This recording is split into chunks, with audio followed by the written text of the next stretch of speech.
Welcome, welcome. Oh, yeah. It's time to play the game. That was a Smiling Friends reference, by the way, in case you guys are unaware. Anybody who may or may not be here. That was when the fat yellow guy opens up his fat stack of takeout. It says that. Alright, I'm gonna ping the Discord.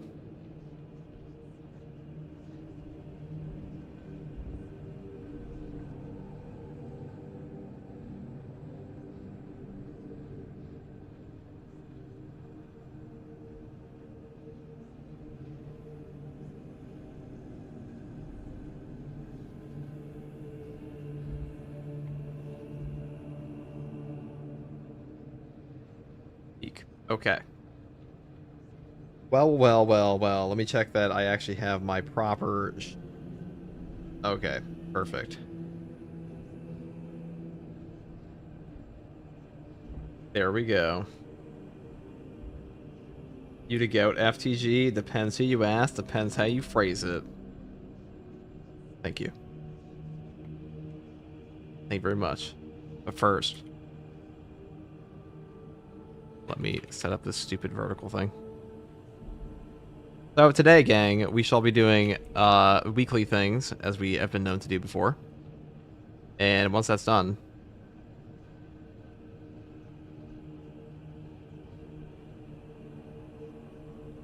we'll do something else.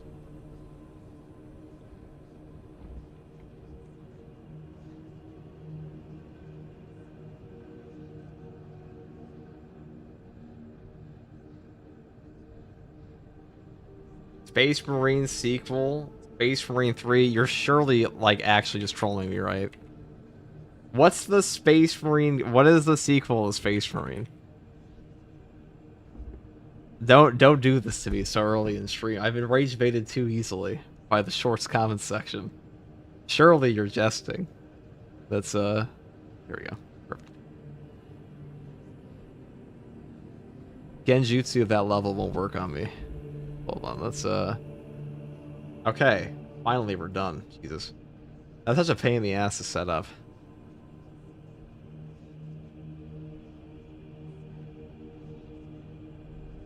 $5 for cosmetic pack is BS. Did my bait work? No, Genjutsu of that level doesn't work, okay? It's gotta be top tier. Mangekyo only. Let's go and,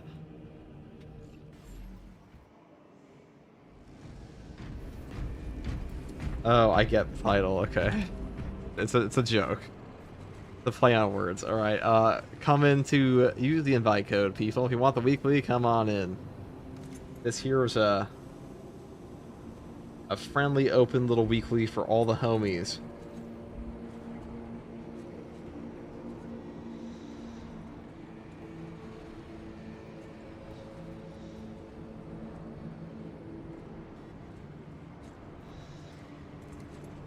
How's everybody's week going so far? Are you guys excited for patch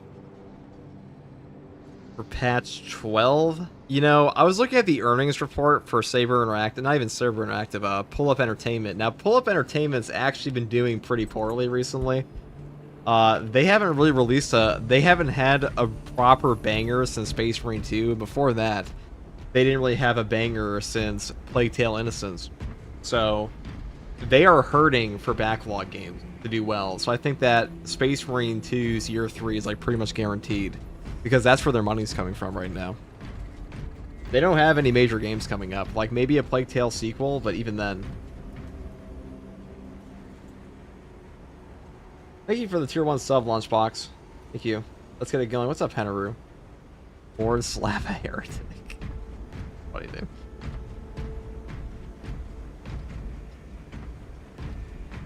What are the conditions for the weekly? They're very easy this week. Just voxel res with Warp Storm and Empathy. Pointed attack, Warp Storm. That pointed attack will actually just one-shot guys. It's just pretty funny. Oh, whoops. So, whoever wants to get in, come on in. Now, I'm not sure how long we'll be on today, but we'll be on for like at least a couple hours. 2-3 hours. Our CEO just bought a new vacation house, so it feels good to ensure he's doing well, cries. I already have Space Marine 3. My dad works at Saber. I'm excited for patch 12. I wish the Blood Angel head would randomly turn enemies into Horus. So, fun thing about that head pack that's coming out. So basically, you'll be able to not only swap the voices, but the heads independently. They will be available on all classes, and on top of that, all the base class heads, which means like Bulwark heads from like Decimus, Vespasius, and stuff like that. Every single one of these heads will be available on every single class come patch 12. Pretty neat little things that they're doing. Luckily, my friend is Slacker and hasn't prestiged all his classes, so I have dibs on Tech Marine. I'm sure some noble souls will sacrifice their leveling experience so that I can do Tech Marine. I'm sure they will. Take one for the team. Should I buy the Heroic Bolt Pistol? It's pretty good. Also, next patch, you'll be able to swap the skins on that to any of the other Bolt Pistol options, so including the new Raven Guard one. So, afternoon FTG, how are you, Osborne? How are you, Diesel?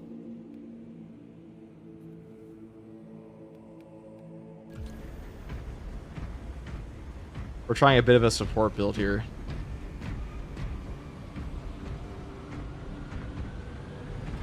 What the hell? Oh.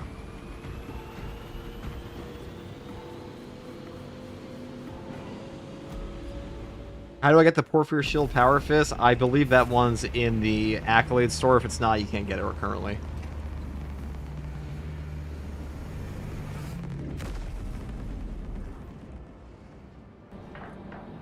Some old man. Thank you for the Prime sub. Some old man. Yeah, on the note, I saw a lot of ramblings about this, but Space Marine 2's Year 3 is like guaranteed. Now, assuming that Saber's going to keep pushing collaboration efforts, this is something I was looking into today actually, was that Saber and Pull Up, they've been doing a lot of work with like ancillary companies like Joy Toy to have collaboration events, so we're probably going to see another thing like that during the Warhammer event at the summer preview. And on top of that, we will also have another major reveal for more Warhammer 40k games in like 2020, not 2020, Warhammer Skulls, excuse me. Now, also on the note of 40k, how do we feel about Total War 40k? Because Games Workshop stock price spiked like a motherfucker on the announcement of that game. So I'm just saying, guys, that we are about to enter a golden age of Warhammer 40k titles.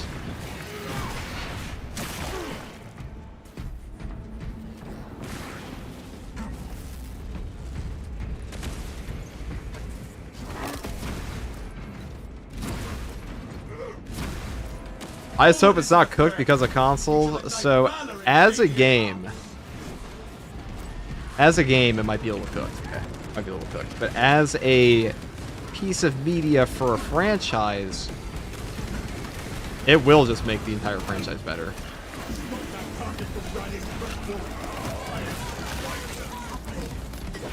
Because, like, whether or not Total War 40k sucks ass is kind of irrelevant to how well it will do, I feel. In terms of, like, any other, compared to any other 40k game, I should say, because it could be the most donkey-ass garbage game ever, and people would still buy it, because it's just Total War 40k. And Total War, at its worst, is still one of the better fantasy, I should say, French strategy games. Probably the only reason they haven't overrun us. You might be up to the same thing.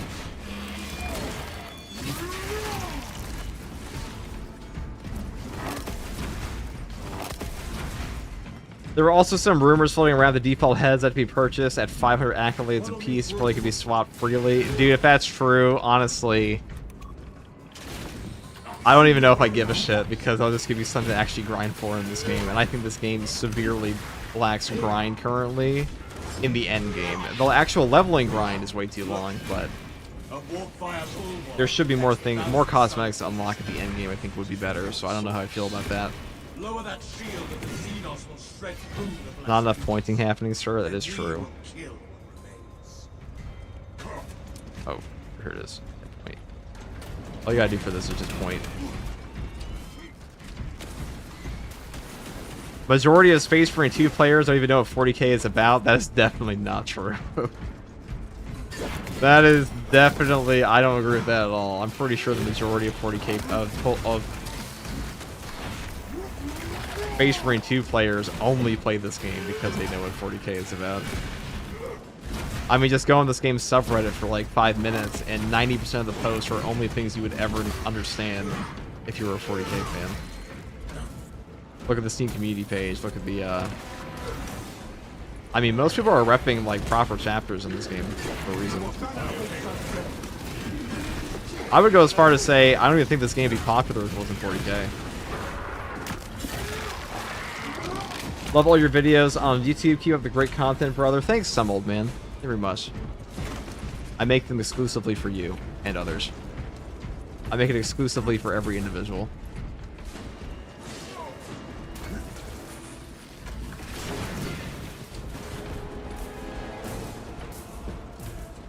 What's up, Charles, as well?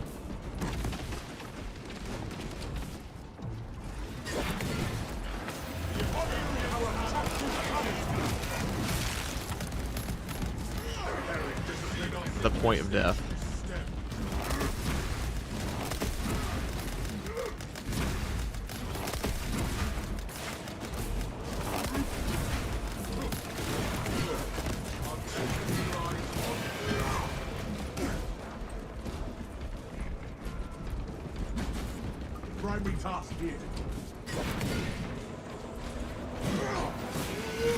To be honest, since it was added to Game Pass, there have been a lot more people who don't know, like me, although it's definitely getting me into Warhammer in general. And see, that's the good thing here. And George Shiesty, thank you for the 5 tier 1 subs. Goddamn, dude. Thank you very much, George. But I think new people getting into the franchise is a great thing. And I think the fact it went to Game Pass, like, that is a good point. Game Pass will definitely bring in more players that are independent of, like, a proper 40k fan, because a lot of people own Game Pass that have no interest in actually purchasing the game individually. And those are where you would find the hyper casuals who just do not care about anything beyond, like, their gaming console. Which is fine, because even if 5% of those people become 40k fans, that's a W, in my opinion.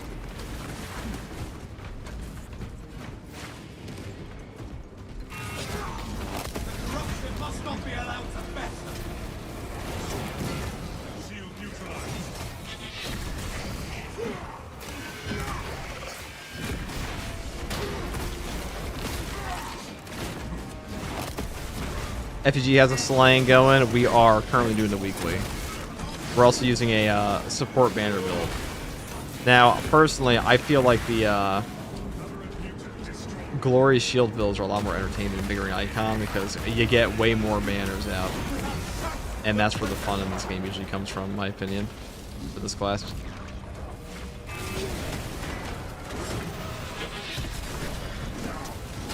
Where shall I start this flag?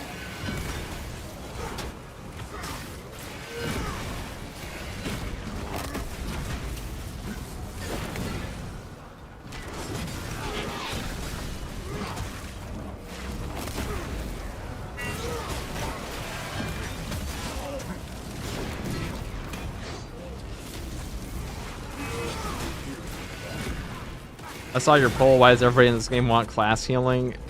Because skill issue? I mean, it is technically because of skill issue. That is the answer, but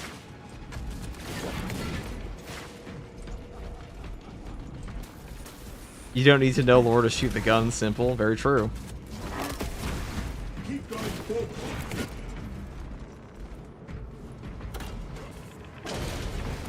I was looking forward to the Tech Marine, but too many influencers spoiled it. Like, you know it was a public test server, right? Like, it was put out by the official company. It has nothing to do with influencers. Let the heritage be a feast for the Xenos devour. Like, everybody who owns the game on PC can play that. That's like saying the Halo 3 beta spoiled the whole game.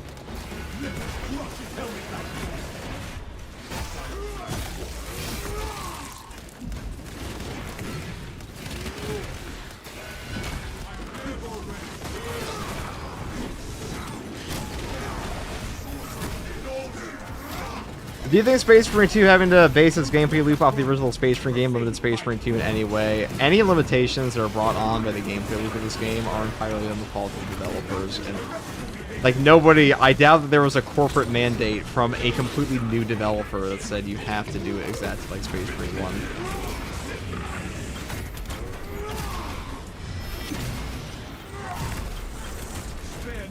The Dead or Alive Beach Volleyball beta ruined everything.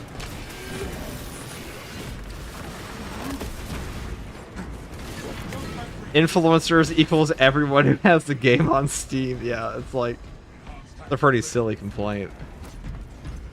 Man, I was so hyped for the update, and I just couldn't stop myself from watching every video on the public beta. Oh, what's up, Kaboom? This spell altar is ready to topple. Wreck the infernal altar. I genuinely don't care about the lore, and that is your God-given right, brother. Barrier down. But you will be reported to the Inquisitor. The traitor's jammer is likely set up in that cathedral. Health regen should be a thing, I'm not gonna lie, or at least 4-man squads. Definitely, 4-man squads make this game a joke. Someone need leveling. Nobody needs leveling, we'll take the genes anyways. Progenoids retreat. We are committed to this cause. That's like watching a Jeremy Johns and watching the spoiler section of the vid and voting that the movie got spoiled. I mean, we already knew it was coming in the update. It's not definitely hidden, which is why it was a public test server that anybody could play. That they posted on their official community forums.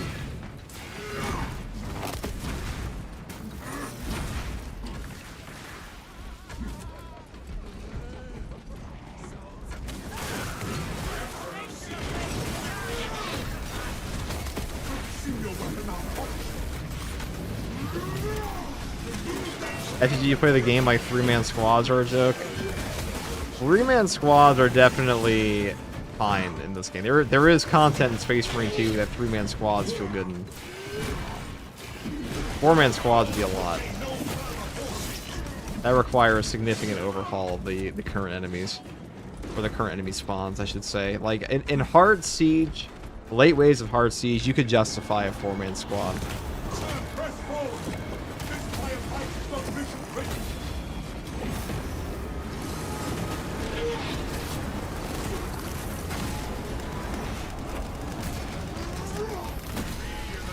A dark path. We have done well. I'm curious. Now, they said in development that 4-man squads were initially the intended design of the game, but the game was too easy with 4-man squads, so they changed it. And that was the initial development team. But you also have a lot of campaign lines in that game that say like, "Oh, we could spare no expense. We could not spare 3. We can only spare 3 men." So I imagine it was a pretty early development decision.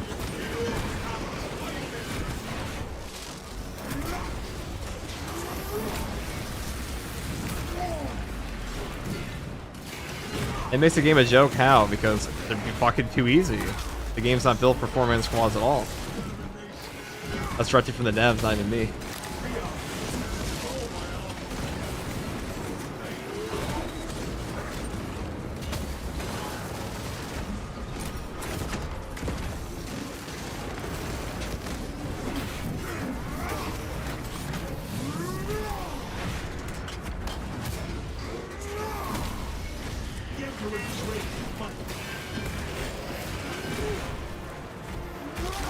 Yeah, more guns equals kill stuff faster and extra team perk and extra class abilities. Like, imagine having an Auspex plus a banner plus an Iron Halo Heavy dumping out ranged DPS plus an assault damage nuking with ground pound.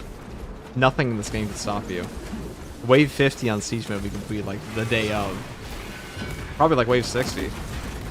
The game would also probably crash.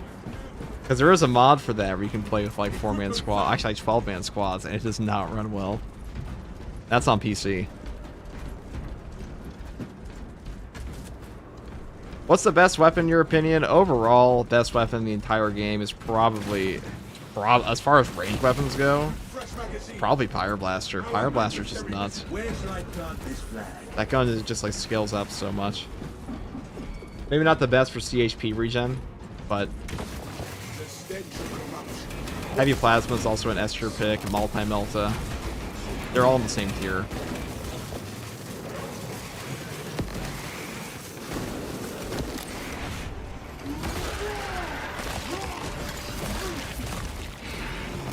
Acheron can maybe spare a build pistol. Acheron can't even save his own life. Too soon. Reload. There is no going back, brothers. Plasma is best. Heavy Plasma is really good. It does fall off before Pyreblaster does so in Siege. Burn is just ridiculous.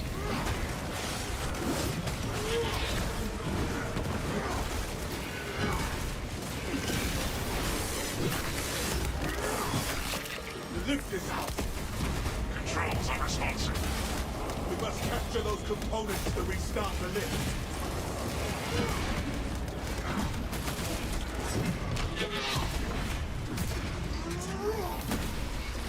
Traitorous scum have been exterminated. Point to kill, funny. Oh yeah, I forgot. It's in this. Seek out the replicants. Forgot. That is heretical behavior. Is the best the same as favorite for you? No, I'd more so judge a gun on like what it can and can't do in the hardest difficulties of the game, and Pyreblasters does more. This falls off after. I mean, they're really close. Like it's hard to judge. Like, when you're talking about a Multi-Melta, a Heavy Plasma, all these guns are pretty similar tiers, so it can be hard to judge. But Pyreblaster's burn does scale up, and like it scales up with the amount of enemies on screen more than Plasma does.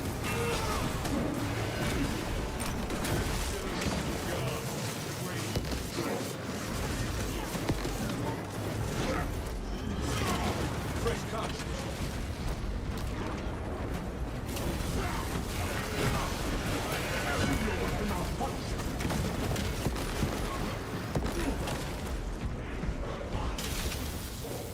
Load up. Alright, there we go. Chaos Spawn might have your favorite weapon executions. I think they're the best. Creep through. It's hard to dislike them. Now, Hayes was telling me he was getting burnt out from Space Marine 2. I told him he's listening to Brazilian Funk, and that'll probably fix everything. He said it's a slim chance, but that's because I don't think he's... I've run the calculations, okay? Brazilian Funk will save. I will run out of restrain my pride. Correct answer, yeah, that's what I mean. He's like, man, dude, I'm a little burnt out in Space Marine 2, and I was like, have you tried Brazilian Funk? He's like, I haven't tried that yet. And I'm like, well, there's an above 0% chance it'll fix your problem.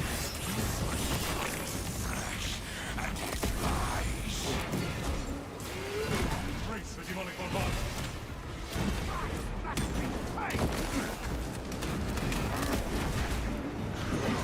Unleash his sorcery at us.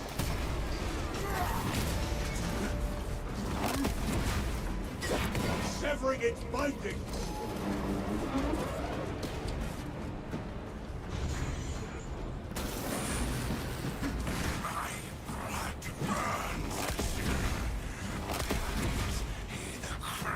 Only if he plays the song El Patito.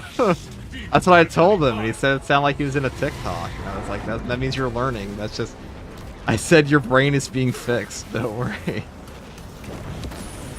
demon's grip on reality. I said the nausea will pass was actually my initial... I think those were my exact words.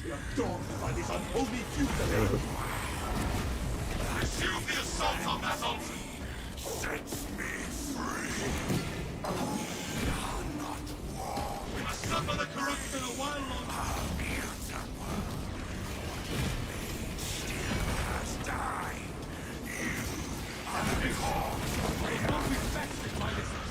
Seek cover.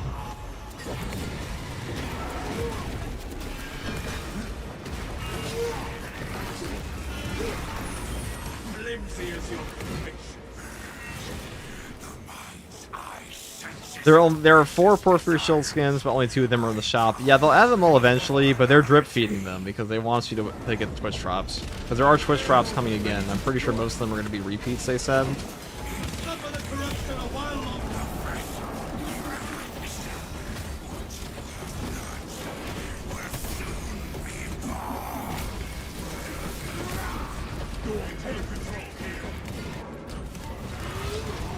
Map is so ugly. These intro maps in the game, like some of the first Chaos maps they made, Fall of Atreus is the best one by far, but I can't lie. Playing like the launch missions in this game just gives me PTSD from this game's balance sucked ass. I hate this mission. I think it's okay. Vortex and Disruption are much better Chaos missions though.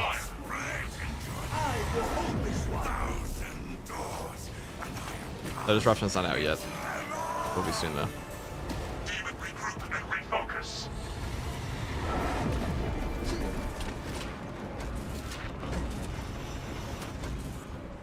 Teammates want me to die. Embrace the demonic bombardment. Resume the assault on that altar. Returning I would fire. donate a kidney to remove Obelisk. Ask the community managers about that. Maybe they can work something out. I almost forget Obelisk is a post. Like, what an embarrassing map to post launch. You mephitic vapor. These Chaos maps are boring as shit to look at. I think Fall of Atreus is pretty good. I think that's definitely, they cooked with that one. That was my favorite to play initially in the game. It's also the hardest one at the time, besides Reliquary.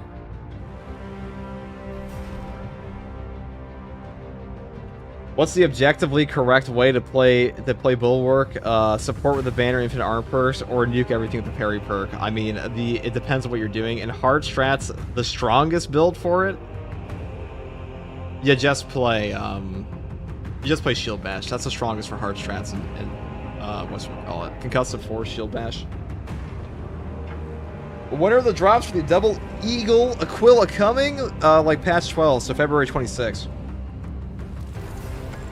But as far as like the objectively best way to play Bulwark, I mean, you're just perfect dodge canceling it. Like, you're just perfect block canceling everything. That's why Armor Contempt's not very good, because the better you get at the game, the worse it becomes. Because there aren't many opportunities in Space Marine 2 you're actually blocking for Armor Contempt when you know how to play Bulwark better. It's funny in the sense that, like, Bulwark is technically an easy class, but he also has probably the highest skill cap in the game, only because he has a perfect animation cancel. Which does just give him a higher skill ceiling. But how high is that really in Space Marine 2? I don't think it's that hard. But Tactical is probably the hardest in base. Actually, Tactical is just the hardest in base, then Tech Marine. One of those two.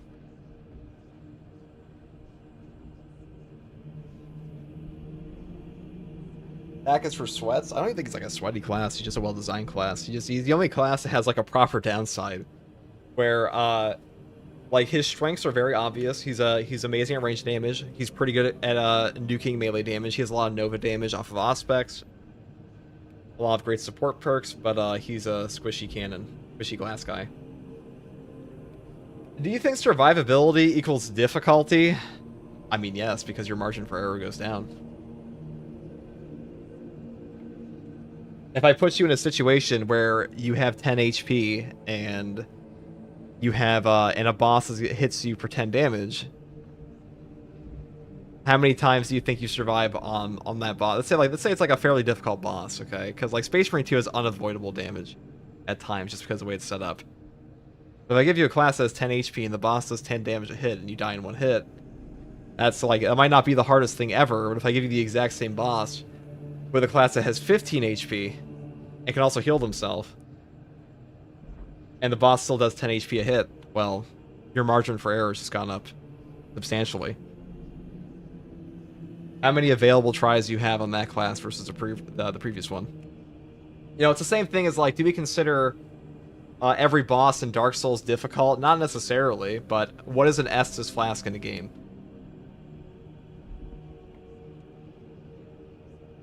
I get what you mean. Was just wondering, since you listed Tech Marine Tactical, and I believe they are the classes with the worst survivability. They definitely are. Tactical is definitely better than Tech Marine for that, though.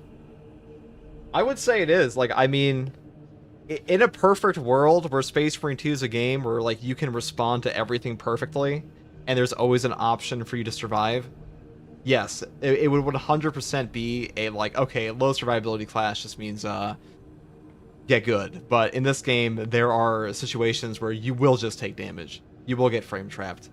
In a situation like that, I think those classes do just become worse in some scenarios. But as a group, they're pretty good. They're still strong classes, though. I don't think there is a bad class in Space Marine. Very clear. Being squishy with attack, tell me how to survive, perfect block to everything. Stuff he does.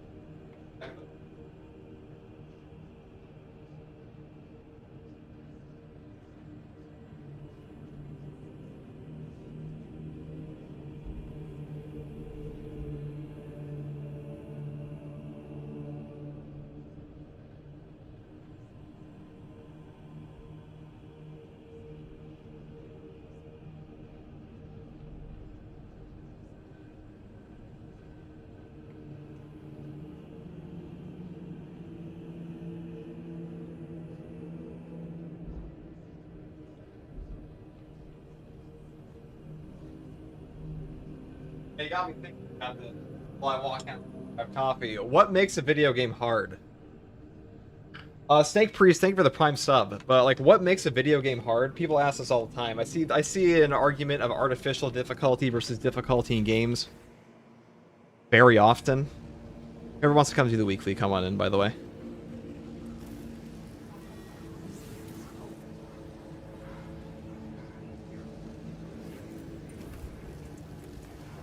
Is the best hard siege comp still tack heavy bulwark? No, now it's tack assault bulwark. Heavy fell off a bit. Just runs out of ammo too much. Still very tanky. Really good perks, but definitely falls off. Thank you for the Prime sub, Kenny. Yeah, on the note of this, like, what makes a game hard? It's always something I think is an interesting topic. I would say a hard game is just a game that has a skill floor that's above the player average, or like the average of games. Like Sekiro requires you to time your parries no matter what. If you can't time your parries in Sekiro, you just get shit on. That's just a fundamental mechanic of the game, and timing mechanics are generally the hardest for most players to deal with. Because of that, game is hard. Not to say it's impossible, though.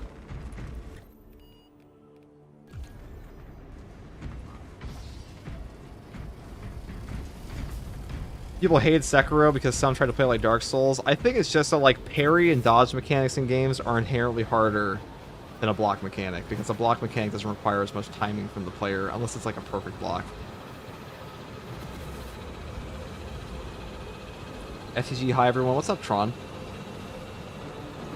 Tech Marine just needs more cannon added to his class. I heard that the servo gun lack of damage is a bug, which I hope is true, because if it's a bug, it means it'll get fixed eventually.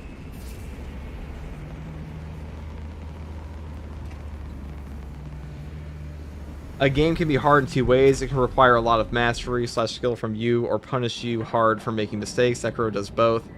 Sekiro is your favorite action game ever. I think it is a better game than Elden Ring. I think Elden Ring is more spectacle, though. But it's pretty close, because there are some pretty cool bosses in Sekiro. I would say, as far as, like, on the note of mastery, it's a good point, Aaron, but, like, on the note of mastery, I do think, like I mentioned before, that parry and dodge mechanics are usually the hardest for, like, casual players, because anything that requires timing, especially with enemy movesets, it's just going to be a difficult thing to learn, and that requires time in game. Because if you're trying to learn an enemy moveset, you can't just, like, upload that into your brain. It just takes time played.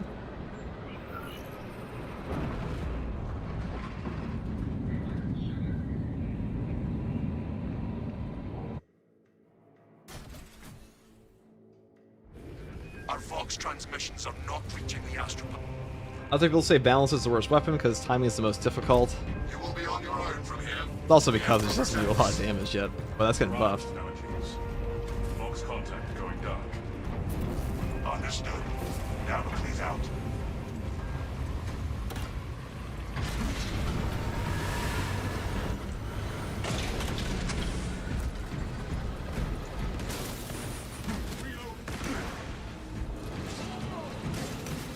I mean, it's the same thing where, I put out that poll and I asked people, do they want healing on all classes in the game? And most people said yes. And, like, really all that means is most people want the game to be more forgiving. But whether or not you agree with that, it's, like, on a personal preference kind of thing. But that's really all healing in a video game is. It's a game, it's a margin for error mechanic. They want a larger margin for error, so they want the game to be more forgiving. Which isn't necessarily a bad thing either, but it is interesting to explore a lot of the player base feels this game. It's too difficult.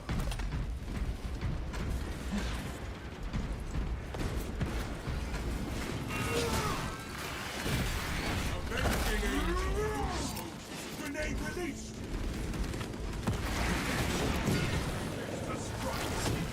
That turn got fucked up.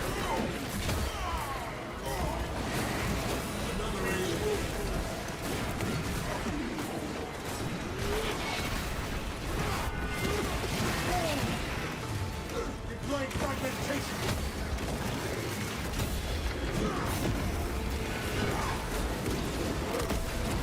My issue is getting range spammed. Yeah, I definitely agree with that. There's one thing I hope they focus on in Space Marine 3. It's a proper counterplay to range spam. Because at the moment, your counterplay is dodge, get and execute, or just get your CHP back off the counterfire. There's no, like, real perfect dodge in most of these guys. And also, a lot of the ranged enemies in this game like to shoot you when you're point blank.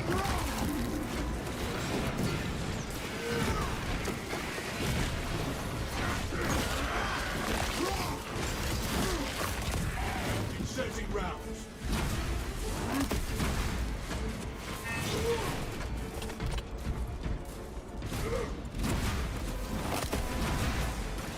I love Elden Ring, but my god, I can't parry in it. It's just too hard. And that's why I think Elden Ring is like the most popular FromSoft games, because Elden Ring kind of gives you it gives you every type of playstyle you'd want. Like, if you want to engage in a very slow playstyle with a great story, you can do that. It gives you a lot of opportunities to use different playstyles. You can be a block merchant, hide behind your shield the entire game if you want, and all of those are totally viable and optional playstyles for the player. These stupid conditions turn the game into Borderlands. Which Borderlands? Borderlands 4? I haven't played that one.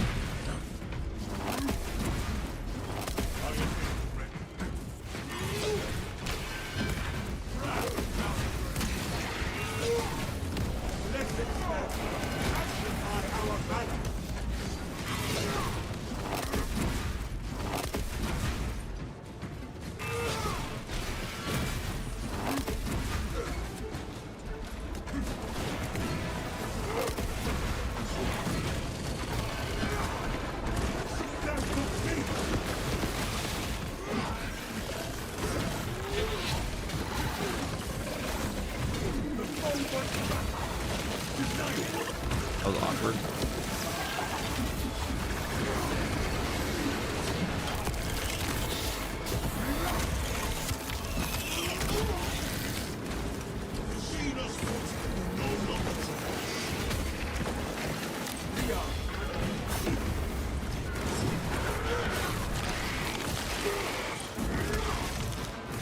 Skitter to the grave.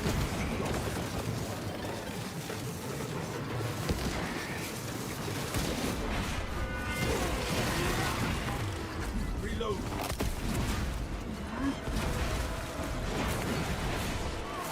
I was sure there was more to learn in Space Marine 2. I'm not that good at the game, but I feel like once I mastered the basics, there really wasn't that much else to the game.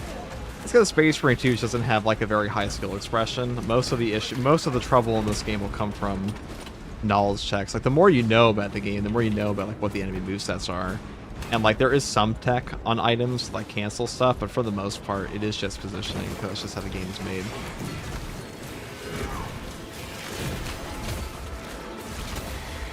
I do think the combat's much deeper than people give it credit for, because there is definitely more to it than a lot of people treated it at launch, in my opinion. I mean, it's not the same as like, it's not a competitive game, but it's not supposed to be. That's the convenient aspect of this one.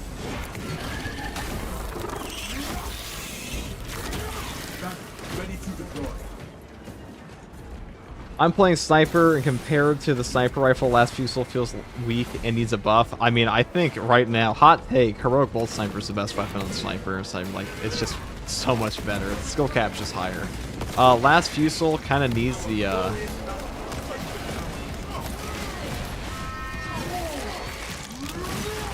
don't know if it needs a buff, because it is pretty ammo efficient, and will still absolutely shit on guys with high headshot multipliers. And it's also much better versus Chaos right now, the Pro Bolt Sniper is, even with like the new bullet magnetization they're doing. So how does this whole Twitch drop thing work? I've never done that before. So Twitch drops aren't active right now. They will be on patch 12 launch on the 26th. Well, presumably. They haven't given an official date, but like that's historically true for all prior launches. So all you have to do to get a Twitch drop is basically, I'm sure someone in chat, one of my moderators can do this, is they can give you the link to the pros account website that's for the official Saber platform, and you link your chosen platform to that, and then you link your Twitch account to that. And after you have enough watch time, while drops are active on anybody streaming Space Marine 2 drops enabled on Twitch, you will have them automatically deposited to your inventory if you claim them on the pros website. Hopefully that makes sense. I think I have a video of it somewhere, but in a while.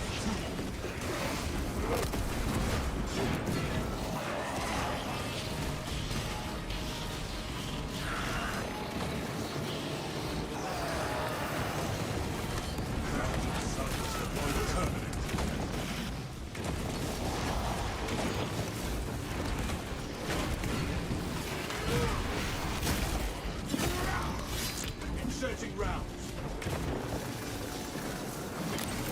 Unleashing frag grenade.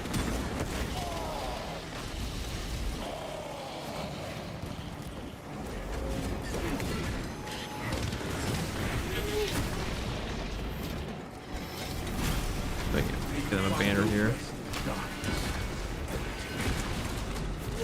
Where's light darkness flag? Reload.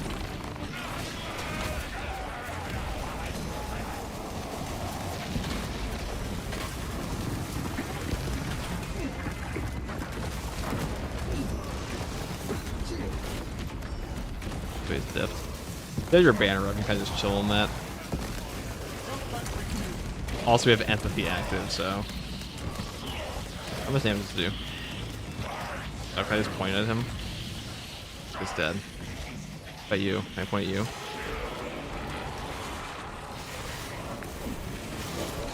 See, he's dead. Pointed at him.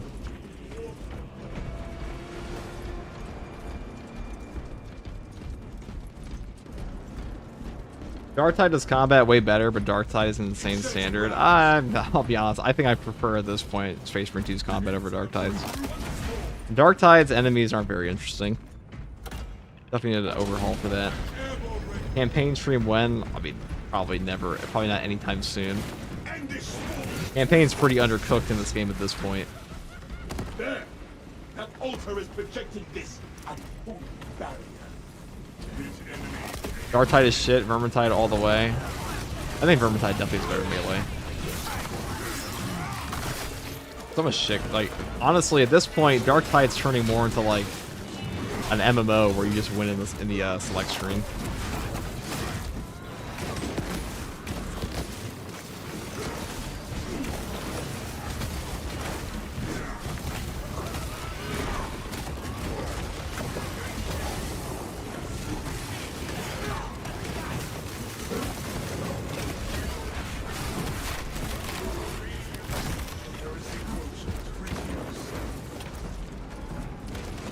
Or do you still recommend your Shield Bash block hammer build? Well, I don't think it's a Shield Bash build if it's a block hammer, but yes. I would still recommend using it. I mean, block hammer's so good. There's not a single build in this game that's like truly fallen off that you can't. Honestly, all of them are... If it's from like 3 months ago, it's probably better now. I can't think of a single nerf they've done in this game that was substantial. It's like the grenade launcher. Maybe the multi-melted double shot, and that gun's still top tier.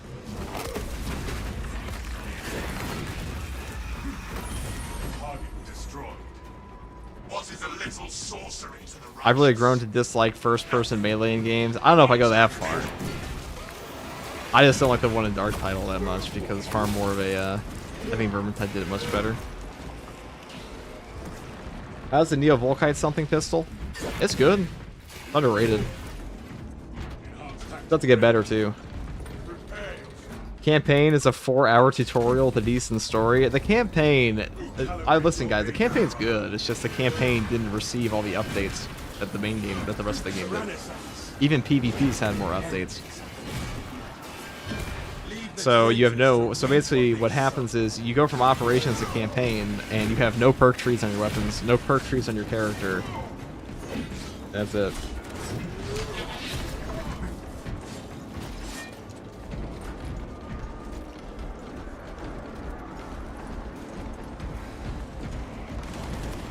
No biovores in campaign. That's also true, Hypex. That is true. There are no biovores in campaign.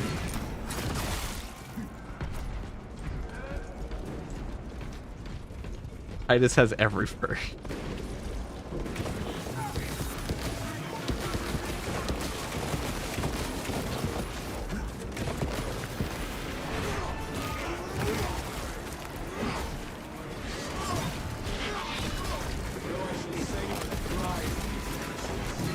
That is not in sight of us.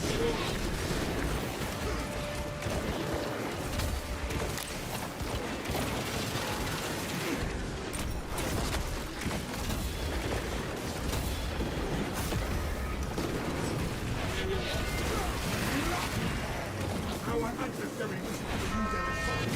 Deny them any aid. Steel yourself! More are coming!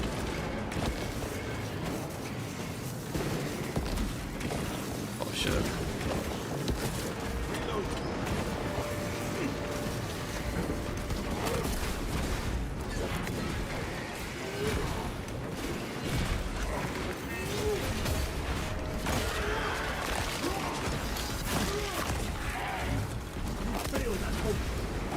No Ravners either? Well, that's just not true. There's definitely Ravners in the campaign. I don't know if they were Chaos Spawn, though.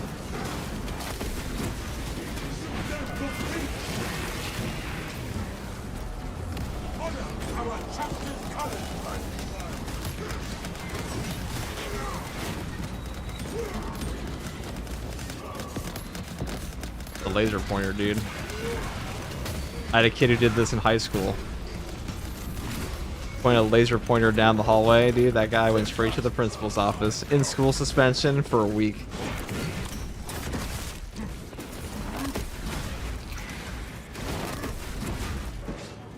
But not in this 41st millennium.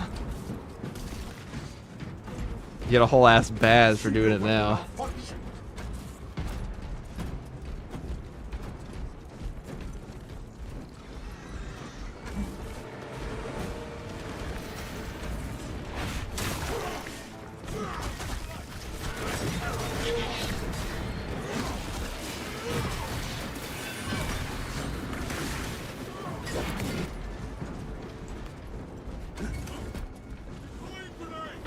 I've heard this game looks way better than you imagine. That's why you should buy it. Great game. It'll probably be on sale again past 12. Which comes down to 26.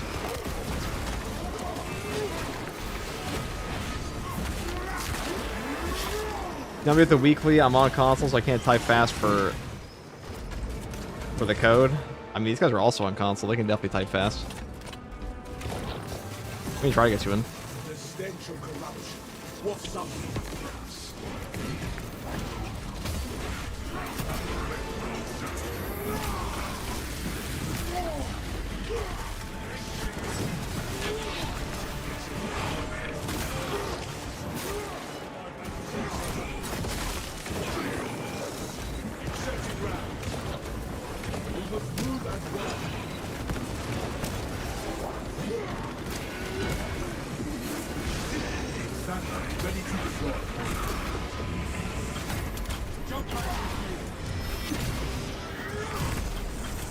I know it'll be a while, but I can't wait for what class is after Tech Marine. Well, they haven't confirmed they're working on any classes after Tech Marine. They've actually said they have 0 classes planned after this one, but I'm sure that decision will change, or those plans will change the moment Tech Marine launches and is like the best they've done in their company for a longest time.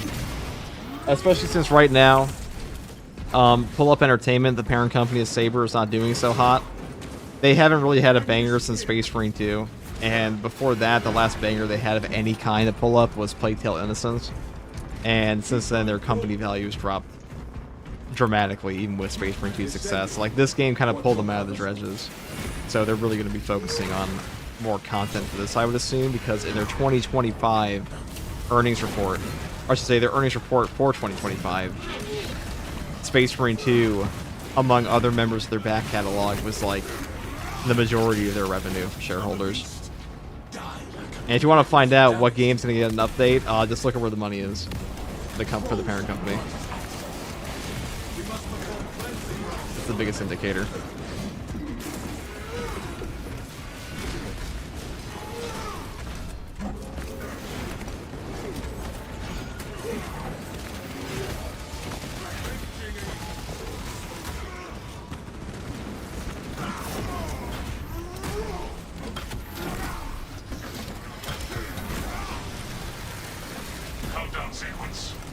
Bilateral security. We need to authorize Windows Terminal before it times out. I was about to think about bring up the parent company. Do you think that because of the earnings, they will allocate more to Space Marine 2? I mean, like 1,000,000%. Also, there is nothing free in life. When it comes to, like, games are a business, plain and simple. And if a parent company is making money off of this, you can bet your ass that they're going to allocate all the resources to that. You know, today, like 3 hours ago, Microsoft announced they're adding, I believe it was either $5 or $50 billion to their AI research. You want to know why that is? It's because NVIDIA went up in stock value by 1,000% in the last 5 years. And they have an absolute monopoly on it, so you're probably about to see AI just be at the predominant, at the forefront of fucking everything. And Microsoft wants a piece of the pie.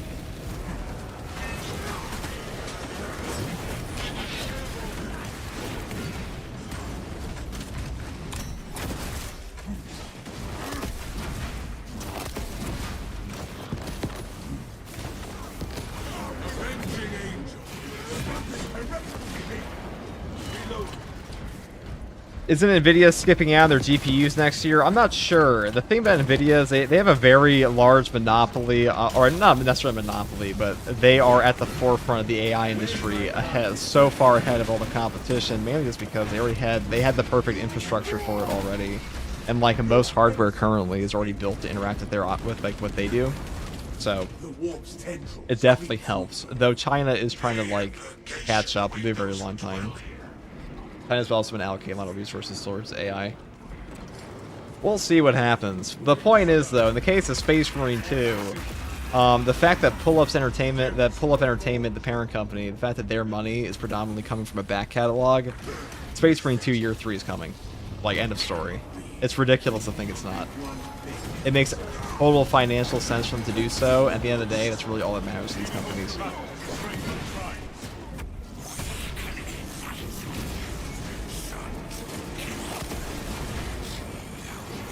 AI is a bubble right now. Open AI will go bankrupt this year if they don't run a profit.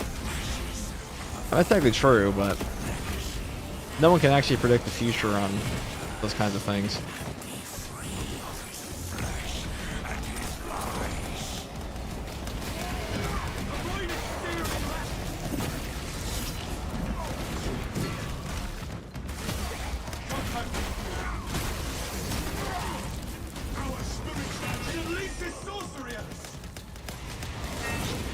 Alright, so here we go.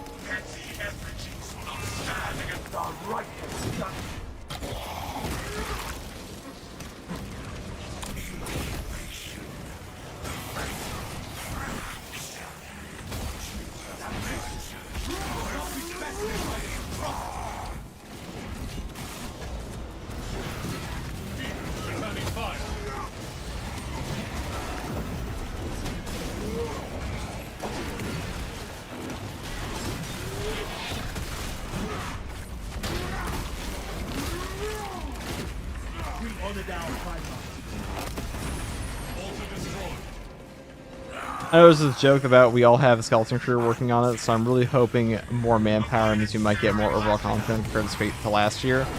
I mean, year 2 for Space Marine 2 was pretty good, I think. I think that's just reflected in like overall player numbers as well, and the fact that they're allocating more resources to it.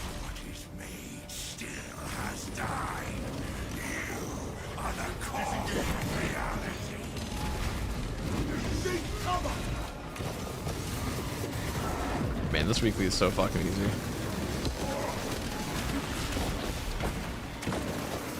Empathy is such an easier,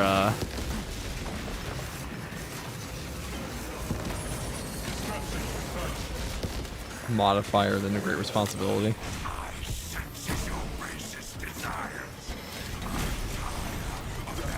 If they optimize loading screen times, this game would be much more peak. Listen, that's not, we don't operate in fantasy here, okay? The loading screens are just an inevitability, like death and taxes. I hope the voice line DLC is indicative of that change. I think it is. I mean, Space Marine 2 is doing better than it's ever been. The game is way better now than it was at launch, and people love this game at launch.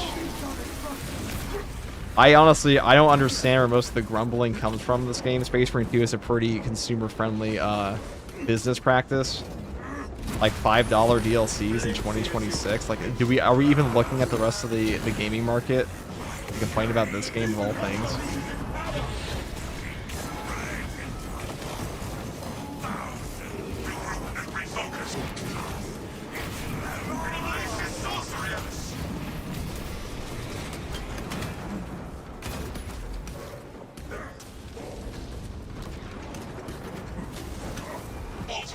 Use the loading screens to meditate on the Emperor's greatness. Like, honestly, the complaints I've seen about pricing in this game's DLCs, it makes me feel like I'm reading Reddit posts from like 2012. You know, before MTX were fucking everywhere.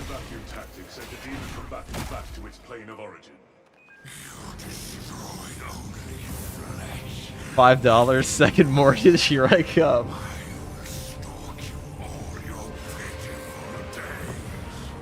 Yeah, I'm sorry guys, my ability to financially give a shit begins and ends at hearing there's a $5 price tag for like the DLC cosmetic pack, like voice lines. I'm pretty sure I've spent more than that on like a RuneScape membership. A recurring RuneScape membership.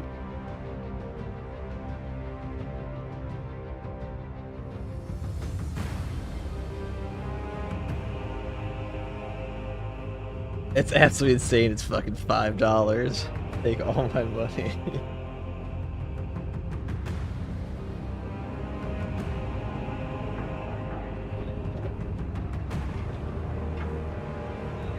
Like when I'm lifting up Big Mac in one hand and like $5 DLC pack in the other hand, the Big Mac is more expensive. I do not care. 99 agility, by the way. Try 120 agility, okay? I had the 120 agility cape. I had the 120 divination cape, and I also had the 99 agility cape in old school RuneScape. Okay, I was made to sit there and click button.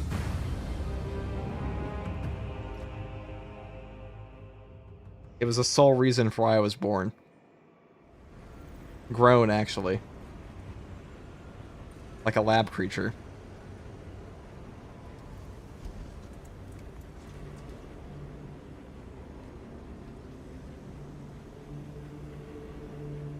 It all began at the $5 horse armor DLC. Yeah, so for the price of $5 in like 2008, you can get a DLC pack in 2026. If we just like account for inflation, it's like a $2 skin pack in like 2012 or something like that.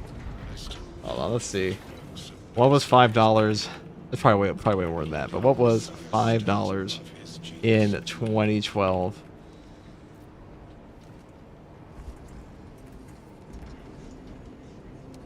$7 today. It's like not that. Well, pretty not actually. I knew I was off. I knew I was off by quite a bit, but Gratitude bestowed.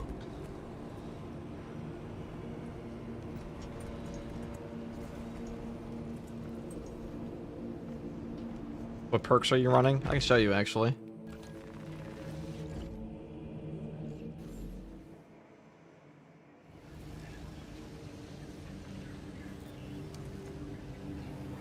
People dumping 3 digits, if not more, into trash like League of Legends. Okay, so I personally know a guy that spent $10,000 on Star Citizen. Now, some people do just have more money than they know what to do with. But I asked him, I was like, okay, he's like, this is my only hobby. I work IT. I have a good job. This is just this is how he like justifies it. He's like, this is my only job or my only hobby, so I'll spend $10,000 on Star Citizen. And then I'm like, wow, that's cool, I guess, but like, I don't know, dude. Why is your hobby the cuck chair? Well, that's my question. Like, of all the things to be your hobby, why that? Why the cuck chair game?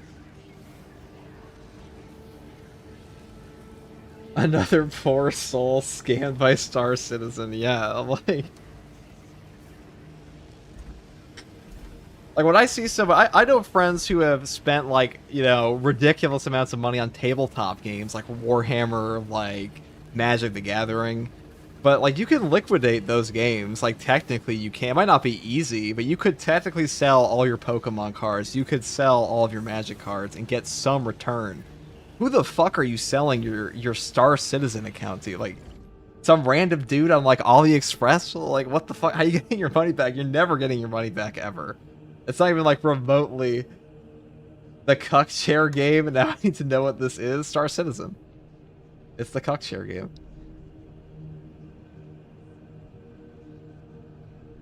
FTG men like that are just weird damned souls. Tell them, Balthazar. FTG, what is your favorite Legion overall? Blood Angels. Even though we're playing Salamanders right now. So somebody asked about the perk tree here. We shall show. Now, the first perk I take on this build is Intimidating Aura, a perfectly timed parry does air effect within a 5-meter radius. The cooldown is 5 seconds. This perk dumps out tremendous damage and will scale up with difficulty. This is one of the best perks in the entire game. It can really carry entire boss fights, like the Vortex Beast, like the Carnifex, like the Tyrannid Primes, even the Hive Tyrant. There is really nothing this this perk can't kill, even if it's a boss, mainly because it's just free melee damage on a fundamental core mechanic of the game, and that is a huge boon to you, the player. So, actually, here, I can... And he's making a video recording, of course. Burnout.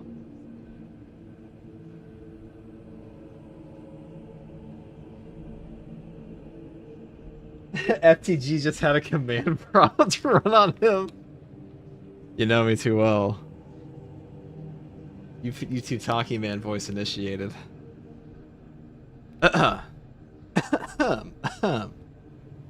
Now, the first perk I take on this build is Intimidating Aura. A perfect time parry does air effect into a 5-meter radius. The cooldown is 5 seconds.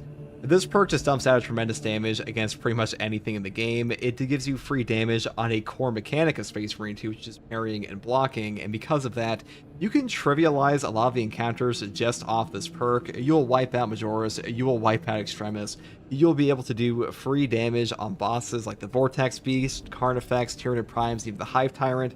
This really is one of the best perks in Space Marine 2, and really for any player I think this is good, and really helps out your damage on a support build. Next perk here is Scramble Targeting for 25% less damage from ranged attacks while being surrounded by 5 more enemies. This perk is just a free range damage reduction perk, a really good option and much better than the other two in this column. And next perk here is Steel Within for a 30% health damage reduction while below 50% HP. Now, damage reduction in Space Marine 2 is really strong because Space Marine 2 is a game where you cannot avoid all damage, so sometimes you will simply be hit in Space Marine 2, so having free damage reduction off of that is very nice, and this one pairs very nicely with your starting HP increase of 30%, because having a 30% having a 30% health damage reduction on top of a 30% starting HP increase, it just means you're getting way more value out of your already fat HP pool. So great option, and by far the best in this column in my opinion, though armor reinforcement is also very strong. The next perk here is Focus Restoration. Every 30 seconds, all team members automatically restore one armor segment. Free armor restoring a 30-second cooldown is godly in this game. This is by far the best perk in this column, though Advanced Conditioning may be better for newer players. Next perk here is Purity of Purpose. The banner deals damage over time to enemies in this area of effect. This perk is just a free AoE shock day on your banner. You'll be able to wipe out Minoris. It deals significant damage to Extremis, Majoris, and even bosses. And because I'm taking Glory Shield in this build, we actually get more value out of this perk because our banner will be lasting 20% longer as well. So nice synergy there. Though I will say you do get less out of this perk if you take the healing perk down here, but you'll still be able to get some benefit out of it. So I would just take this anyways. Next perk here is Glory Shield. All team members in the banner's area of effect take 20% less damage, and the banner lasts 20% longer. Now, this is my preferred perk on the Bulwark, mainly because more banners is more fun, and you also just get way more benefit out of the other buffs from your perks, like other buffs from your banner perks, where you have Inspiration here. All team members in the banner's area of effect deal 20% more damage, and the one up here, Purity of Purpose, the banner deals damage over time to enemies with its area of effect. So both of these perks just get way more value off of your Glory Shield perks, so pretty good option there. And next perk here is Inspiration for a 20% damage increase, and the final perk is Armor Advance, give you no knockback while armor is remaining, which is really damn useful. So good stuff here for sure, especially since you're not taking Merciless Resolve on this build, and this perk is very strong for no knockback, though you do have to manually activate it. So that's why we pick up this one. That's pretty much all there is for the main perk tree. Holy Eminem intro. It always is, dude. It always is. Anyways, I'm not doing a full video on that. At least not right now.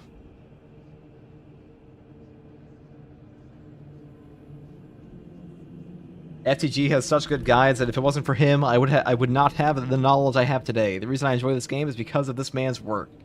Thank you, Mega Montrex. And I also see you have a brand of sacrifice on your PFP. A Berserk Reader, perhaps? Or a Tourist. Who knows? Okay, we're going to play Assault next.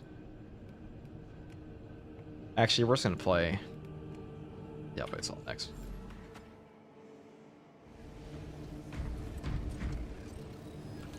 Whoever wants to come on, come on. FTG, are you a rap god? SFTG, the Space for you build salesman. Stop it, stop it.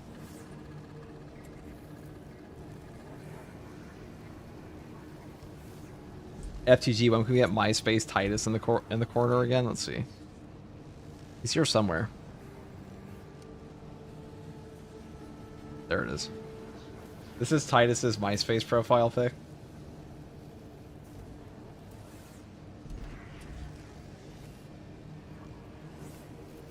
What's your favorite class? Probably tactical. Probably tactical. My eyes. Dude, what's wrong? This is the most handsome picture of Titus, first of all, so... I don't want to hear any slander in chat.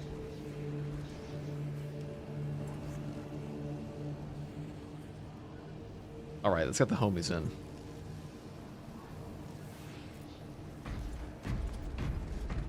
Look at that jawline, it's true, dude. A jawline only fit for Henry Cavill. I guess we just play tack. This weapon will be getting better next patch. I can play Daka Daka. I can play Pyre Cannon. Do you guys Pyre Cannon?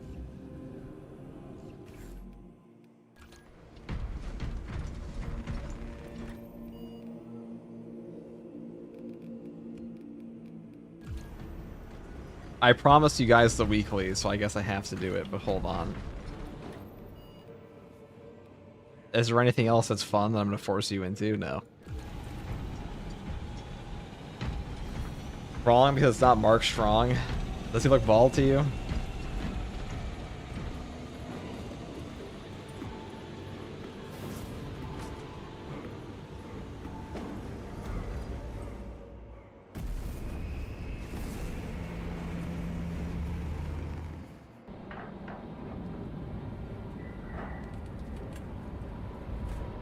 How many hours do you have in this game? At least 69 minutes. That's how long I've been streaming.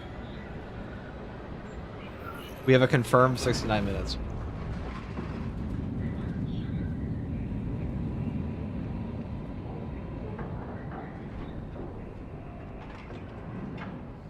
What's the worst class in the game? Either Sniper or Vanguard. But probably going to be Tech Marine on launch. Because Tech Marine's definitely worse than that Vanguard and Sniper are right now.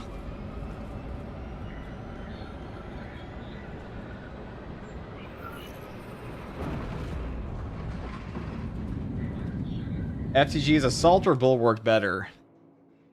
You see, these are both S tier classes you're asking about. Is Bulwark a better class for hard strats than Absolute? Yes. Only because of what he can do and can survive, but Assault will just have a harder time to come out to the exact same outcome, which is winning. In Siege mode, he's just the best. Because he just goes the highest by himself and in groups, which is what I would categorize as the best option. Bulwark and hard strats and Absolute can just win. He just does everything. Bulwark also has an easier time living and like succeeding in the Absolute Plus difficulty, which is harder than Siege mode, to be honest.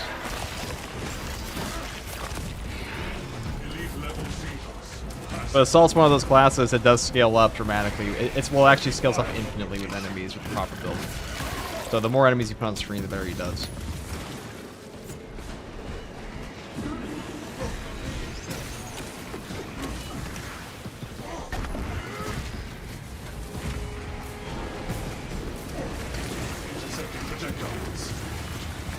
Do you judge class and performance from its power and absolute operations strats, or how powerful it's easy as to push wave 40 in Siege? Well, they're two different things. Because Siege mode is easier in some ways than Absolute can be. You just have more resources. But if we're talking about like what's better in general, Assault's top tier for hard Siege strats and hard strats and operations. And so is Bulwark. I think Bulwark's just better in hard strats and operations because he just performs better on his own. But in a group, Assault is just peak. And honestly, the only reason Assault isn't like the god tier pick in all of those missions either is because the enemy density is just not as high as Siege. He's still an S tier class though. Like honestly, at this point, saying Assault's not S tier is just like an insane statement.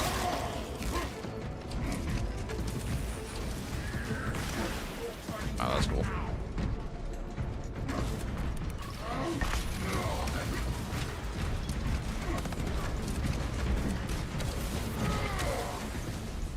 If half of the deck remains bugs,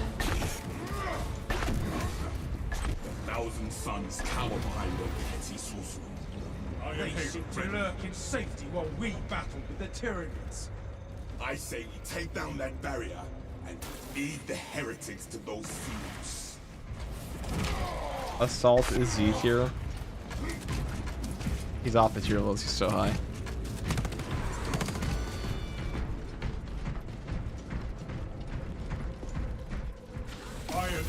You know, we talk about this all the time, which is like, what is the best, like, what's the best class in Space Marine 2? And the answer is, for 99% of the player base, it doesn't fucking matter because they're not actually playing at any difficulty that would ever actually require it to be a serious consideration about, like, what your exact team comp is.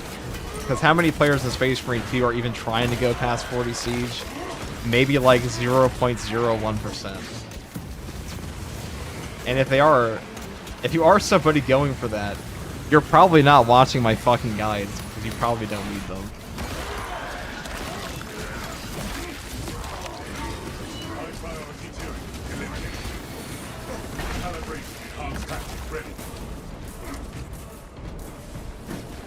Refilling magazines.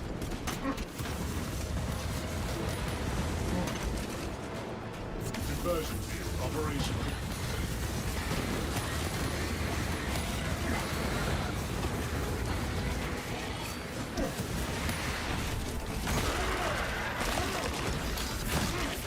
If you're someone going for wave 40 Siege, you enjoy pain. So going for 40 Siege is actually pretty fun. One of the most entertaining things to do in the game. For the dedicated team. It is just like riddled with bugs though. It does suck. But I imagine nobody there. I mean, usually at that point you're sharing strategies among like a very specific group of people. Like you probably don't need a lot of help. And people asking what's the strongest class probably already fucking know that much. I would imagine.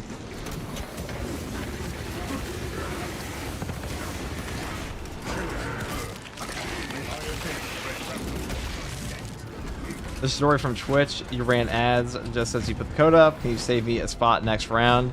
I'll try to, but I'm not gonna. We're predominantly just playing with whoever gets in first.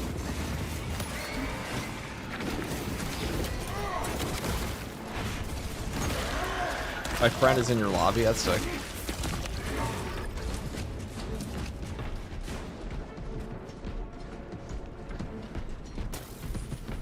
Wave 40 is insane. Easier than you might think now, because the strats have definitely improved. But the real cutoff point for Siege these days, if you have like a good run, is like wave 40, like wave 48, wave 47. Like honestly, getting past wave 50s might actually be impossible, or require really everything to go right. Because the amount of time it actually takes to kill those final bosses is staggering.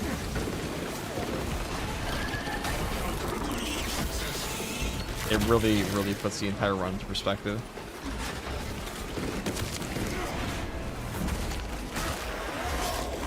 Why not use max FOV? Why would I? Why not use max FOV? Real question. It's fucking ugly in this game. Real answer.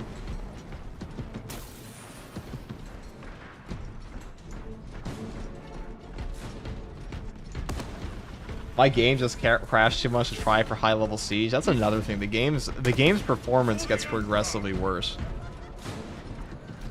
That's why this, you know, people often forget that the timer exists in siege mode, not because siege mode has a challenged DPS speedrun mechanic, but because the game will literally crash if it doesn't have one.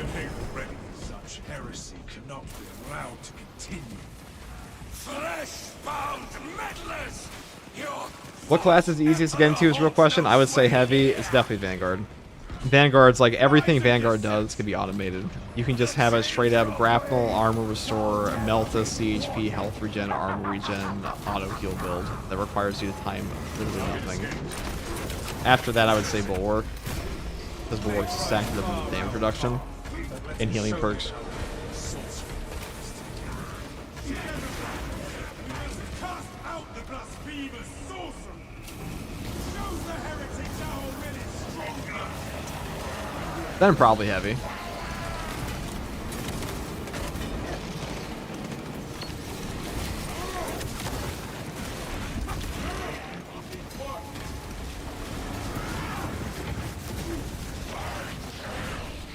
We do like a little bit of burn.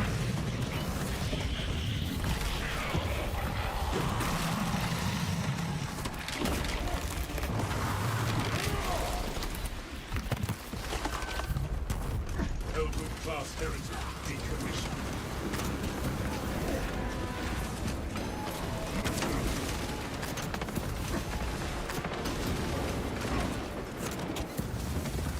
Preparing disciplinary report. While simultaneously doing fuck all for damage. I mean, Vanguard has fine damage in operations. Only like the boss damage only really starts to suck when you're playing hard siege.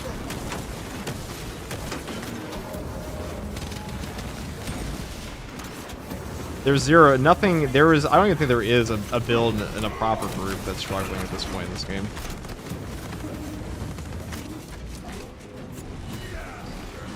Outside of Siege. Game's just not hard enough outside of that. Altar destroyed. Is leveling slow in this game? I wouldn't say it's slow, it's definitely not fast.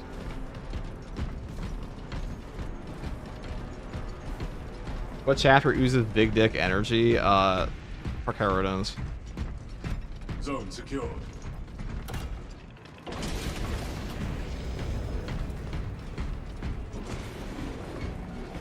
Intercepting projectile. Calibrate your aim, brother.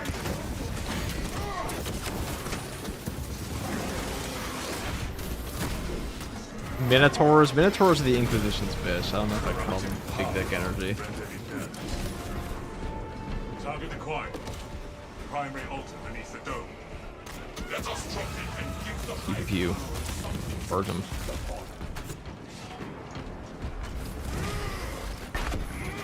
What's the highest DPS class of what weapons? Highest DPS. Probably Fire Blaster, Heavy Plasma, Assault with Ground Pound when they have enough enemies in front of them. Auspex Tack kind of enables the DPS of anything though. Iron Halo online.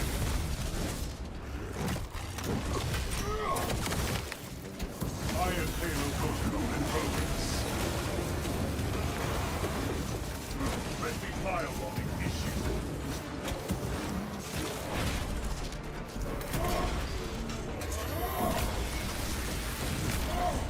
Heresy quotient reduced. Power diminishes. Target the altar. That will do. Barrier down. Speaking about Shark Boy, seems that Tyberos is getting the Primaris augments even more of a Giga Chad. Come on. Didn't he get injured pretty badly recently in lore? It's also a famous Ultramarine, Gaius the Terminator, died recently. Very tragic. Very sad. Iron Halo ready.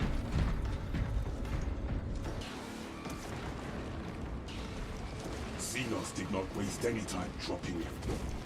Enemy opposition reduced. Move on target.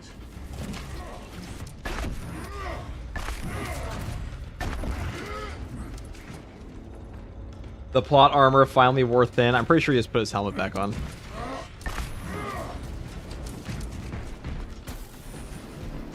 Maybe they didn't think anyone would get that far, so the timer's just an oh shit quick fix and they realized people were pushing that far. No, it's more that they say it multiple times that the game will just crash if they don't have that.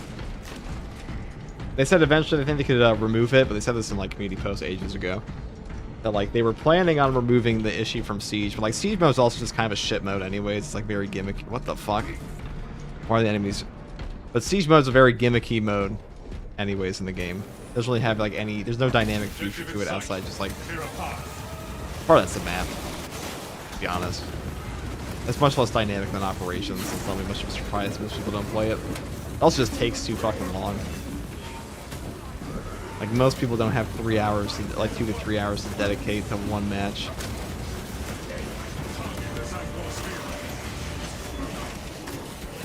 It's really only fun if you get like a coordinated group for it.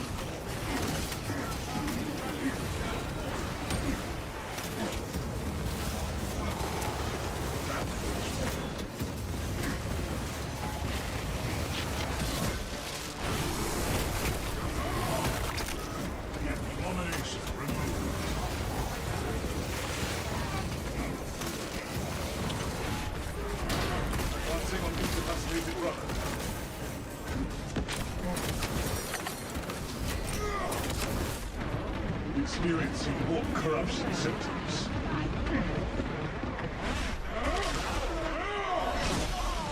Dangor eliminated.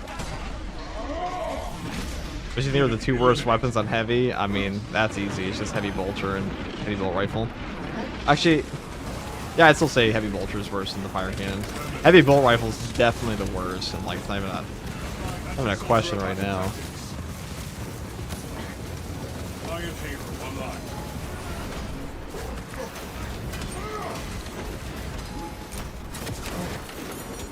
I'm the burn on fire cannon.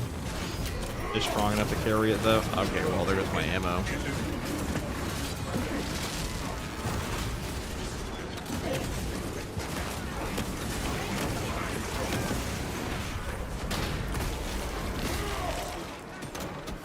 Please burn so I can get your ammo.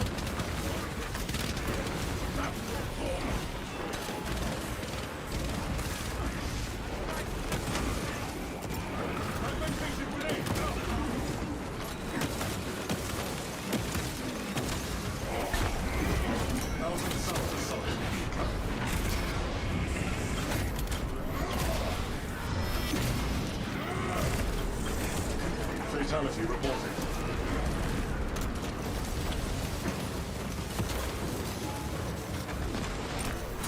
Why is there so much shit here? What's going on?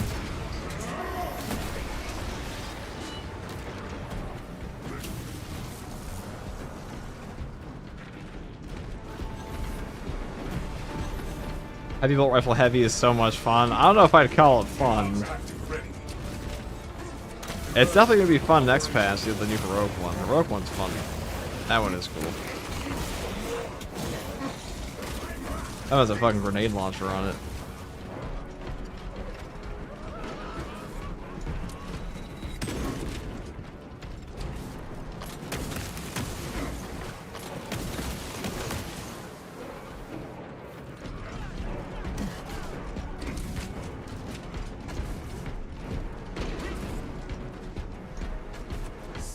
Why is Heavy Bolter considered kind of bad? It's not bad, it's just overshadowed by, like, godlike weapons, Sharp Plasma, and Multi-Melt in this game. And even then, the fencing one's very good, the heroic one. So if they got a buff. It definitely got a buff. Execute Iron Halo tactics.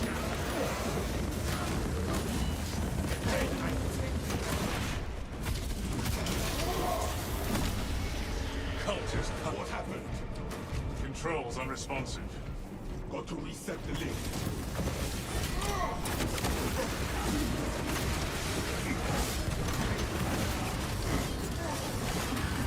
Additional enemies. Okay. Ow. Balance moment.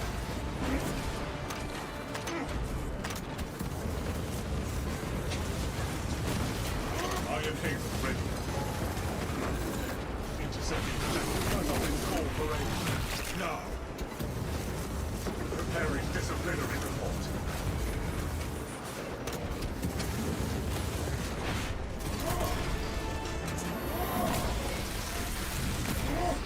Son of Magnus. Terminated.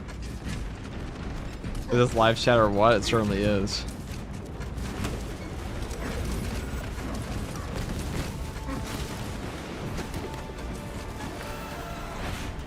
Iron Field online. Conversion field operational. I think this will do it. Sector activation required.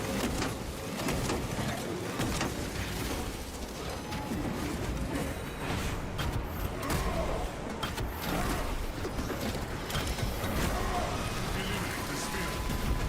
Counter chaos measures successfully deployed.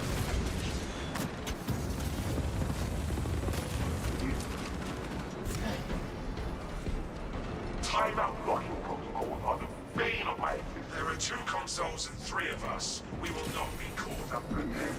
God damn it. We may need to split up from There we go. lift restored.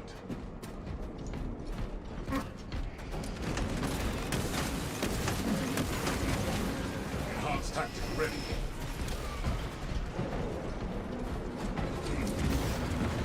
Engaging elite countermeasures.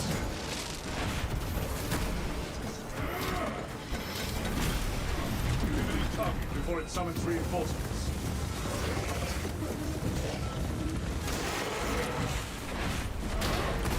Iron Halo online. Iron Halo protocol in progress.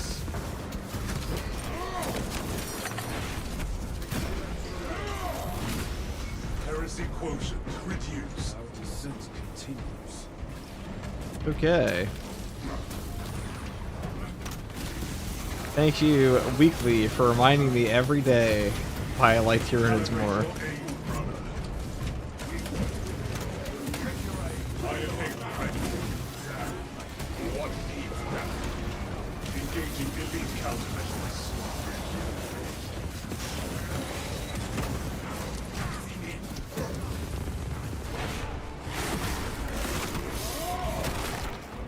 Conflict resolved. Spawn exterminated.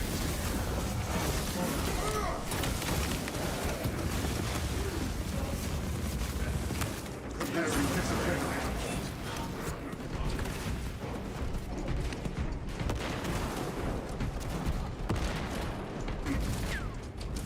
I wish the Heavy had more gun-specific perks in the skill tree. I just wish the Heavy had a better skill tree. I actually think we should have fewer gun-related perks. I mean, like, maybe like weapon-specific perks are pretty shit in this game. Like, those should be part of weapon perks, in my opinion. Ready. And the actual perk tree should be changing up the way your class itself plays. Unidentified But maybe one day we'll get there. This is the last week I'm doing right now, by the way. If you're curious. Sever its ties to those who resist.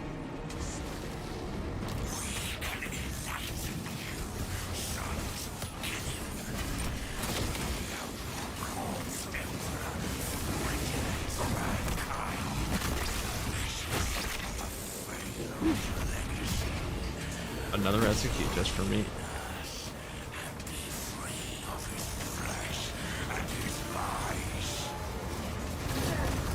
Ow. Ow. Nice try. Iron Halo, one life. Blob thing. Strikes at us. I can take it. I'm tough. I can handle it.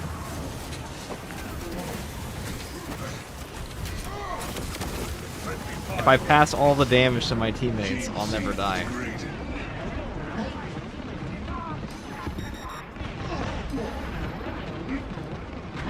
Demon returning fire. See?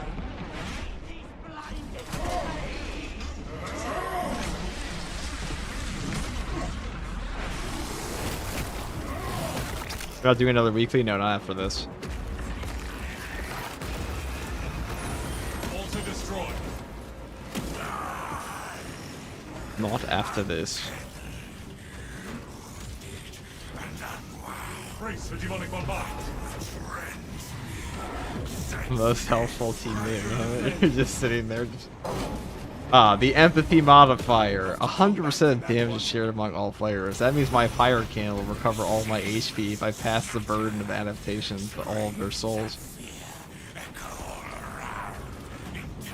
Fire incoming!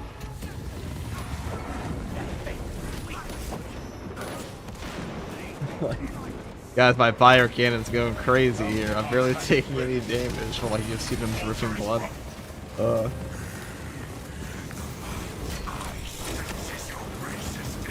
Optimal gaming.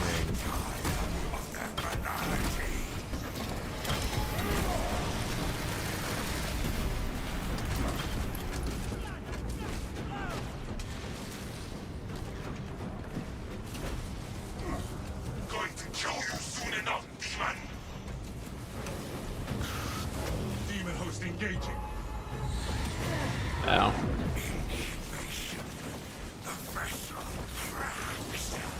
Disengaging. Will soon be born. Iron Halo ready. Alright, this person said, do you think there's ever a chance for Meltas to behave like Meltas instead of fire shotguns? Always been an annoyance for me. Probably not in this game. They have to change a lot in this game to make that true. I don't know what they would do. Like, they would have to fundamentally change the design of the weapon.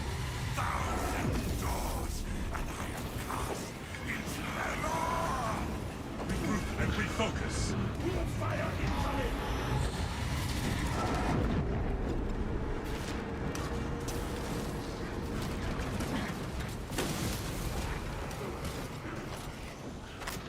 Demon host engaging.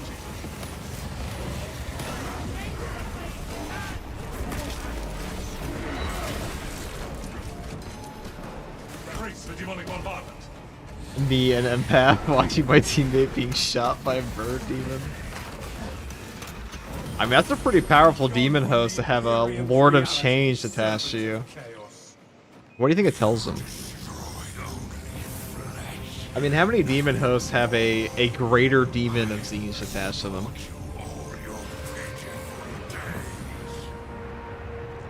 GG's FTG, my bad for dying. You died? I didn't notice, George. Thanks for playing.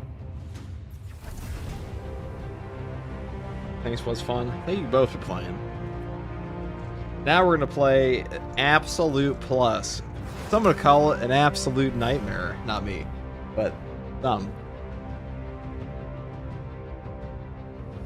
I can always hope though. I want to RP as my Iron Warrior Centurion. Sorry, we have multiple levels to go through to get Iron Warriors in PvE. Number 1, the greatest enemy of mankind, Games Workshop. It probably tells him tomorrow's lottery numbers. The greater demon attached to you will tell you the lottery numbers for the Powerball, but the catch is you're stuck in jail and you can't buy a lottery ticket. And no phone calls. The monkey's paw curls.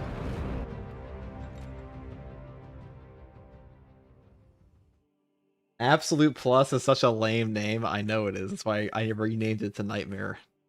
That's why. Exactly why. And if Hypex has a problem with that, he can message me directly.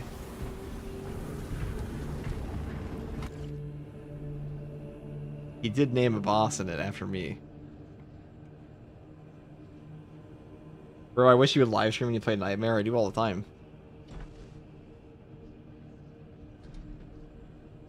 And yesterday is lotto numbers, but he doesn't know which is which. That truly is the monkey's paw.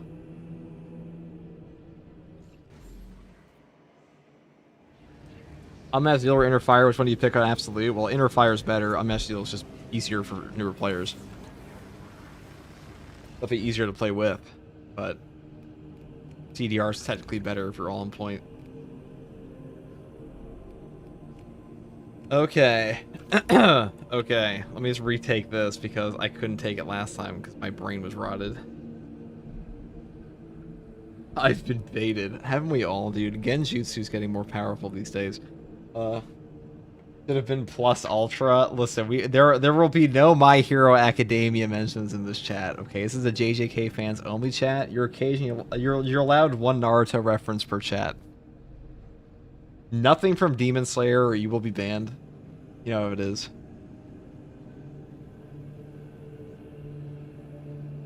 I don't make the rules. They're just part of the game.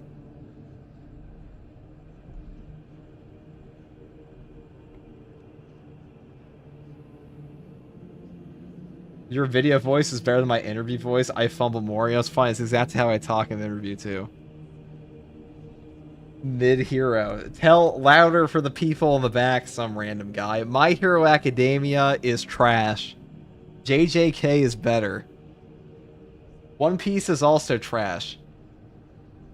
Anything else? I can say this in this chat, right? One Piece is also bad. What else? Naruto's okay. Naruto's better than Bleach and One Piece.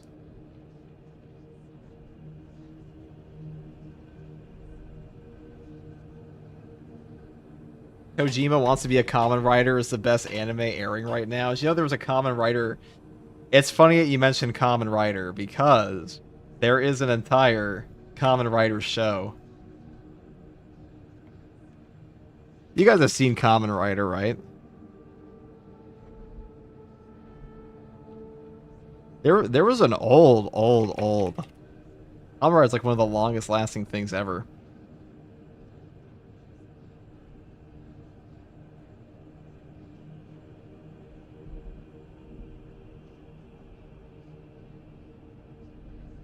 Like Power Rangers before.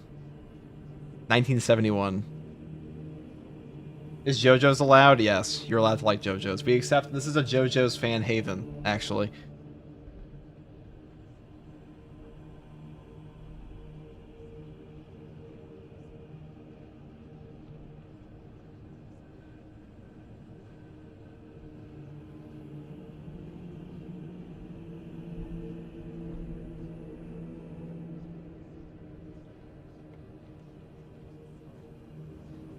Okay. Delicious Indulgent. Oh, it's an anime casual? Okay. Oh, I'm not a casual, dude. You just have shit taste. Do tell me your exquisite idea, dude. Hold on. I meant in one guide. Alright, one guy. What's your favorite underground anime, dude? I swear to God, if you say a hentai, you're banned.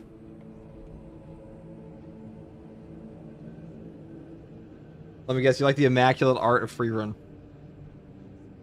You're a Trigon fan. This guy likes Cowboy Bebop. I'm fellow stand user fan.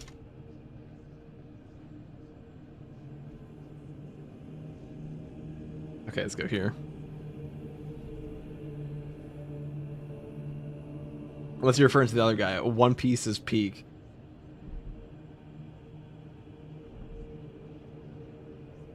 If we're talking about Berserk anime, I'm assuming we're talking about the 1997 version. 1997 version was pretty good. The Future Diary is an amazing underground anime.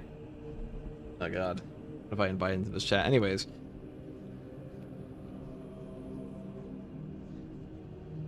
Now for the perk tree on this Bulwark build, I did take Intimidating Aura first. A perfect time parry does air effect. Oh my god, can I English, dude? Can I fucking English today? Now for the Bulwark perk tree, I did take the perk Intimidating Aura first. A perfectly timed parry deals air effect within a 5-meter radius. The cooldown is 5 seconds. Can I actually not fucking English today? Hold on. Hold on. Was that English? It just came out. Let me listen to the replay. What the fuck just came out of my mouth? That was not English. That was an amalgamation of words.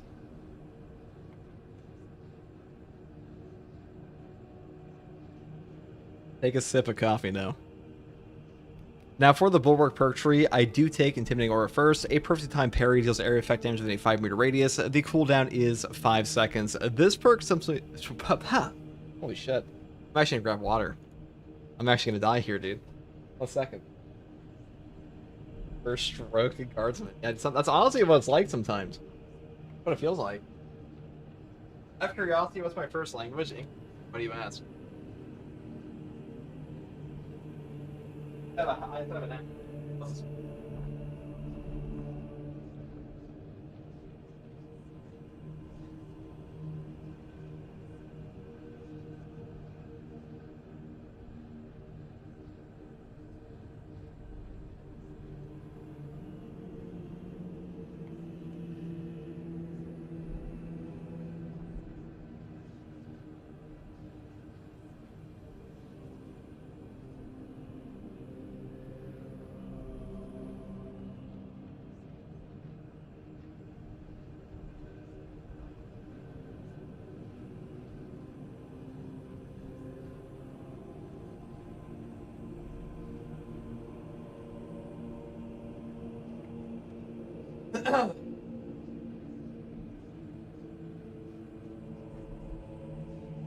Out of curiosity, what's my first language? It's obviously English, dude. Or even on. What else have you speak? What does my accent sound like? I do have TMJ, so my jaw will lock. That does make me sound different, but there we go. What do you call it?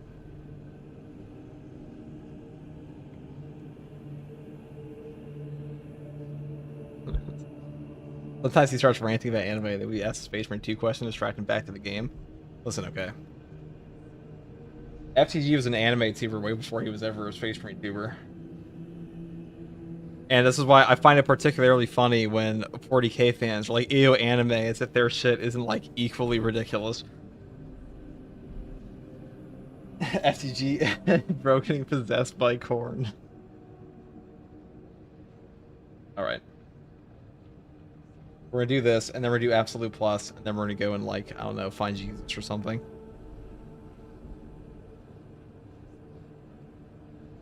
Anyways. 1 second.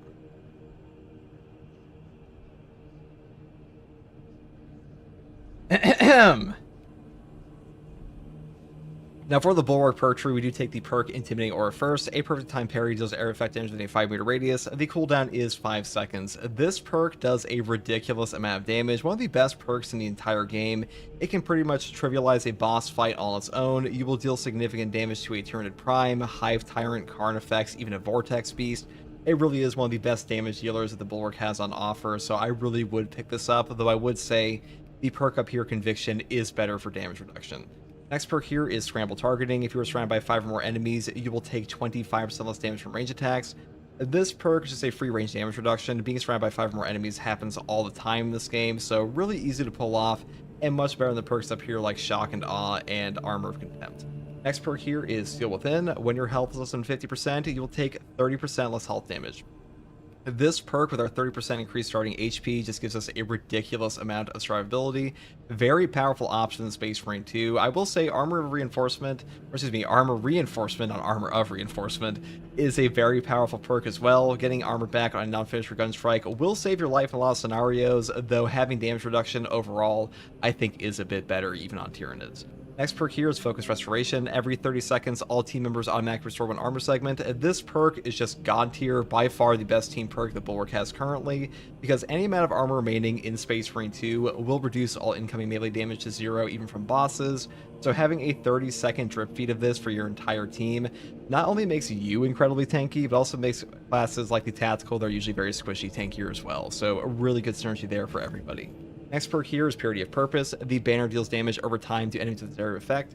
This perk is incredible. It pretty much just puts down a shock area AoE nade effect around your banner. Very powerful, just wipe out Minoras, deal significant damage to Extremis, Majoris, and even bosses. And you actually get more benefit out of this perk on this build because we do take the perk Glory Shield as well. All team members in the banner's area effect take 20% less damage, and the banner lasts 20% longer.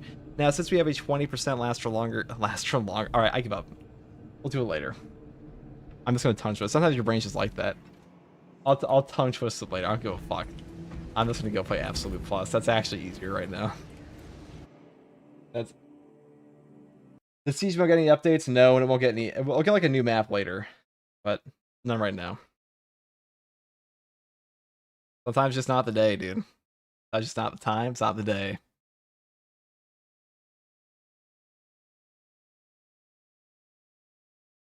Did I hear Absolute Plus? How a bummer, dude. That TMNT reference I just heard.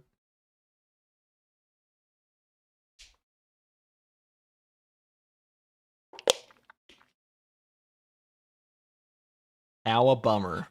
TMNT. It's good. That's some good shit. All my homies love TMNT. Right, guys? Right, chat? Raphael fans, stand up. Make yourselves known.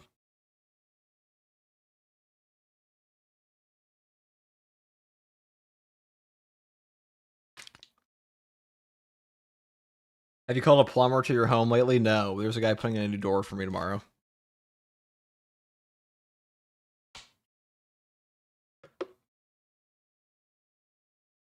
Suffering time? No. Because we're just going to play Bulwark and body whatever's put in front of us. No one hates TMNT? Dude, I guarantee you that's not true. Let me Google this right. I hate TMNT. Google search.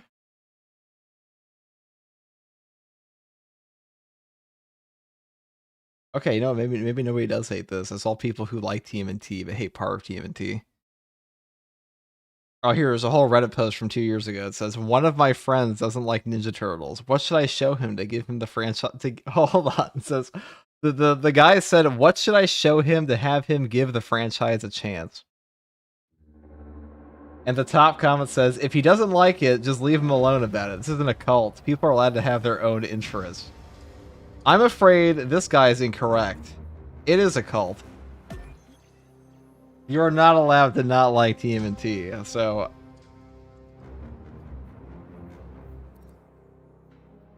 The comments are like, it's okay, you can still love your friend. Yeah, we must purge them. Yeah, purge the heretic. Rip that door.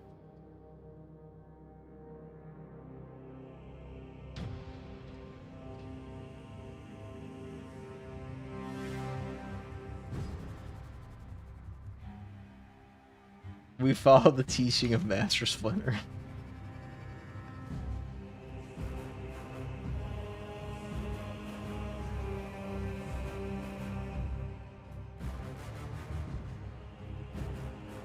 The upcoming Twitch drops for Patch Fell will be a rerun of previous drops, or did I read BS? I'm pretty sure that's the case. Mainly because they're doing it all over again. They're bringing in a bunch of new players, so I imagine they want to get them an option to do that. And they're also probably fucking lazy. Now, there's some real, like, Saber interactive glazers out there that'll say, like, oh, Saber actually gives us everything. Okay, like, listen. In Space Marine 2's community, do people complain about Saber to, like, an actual ridiculous level? Absolutely. Is all of it unjustified, though? Definitely not. Saber is a lazy fucking company sometimes.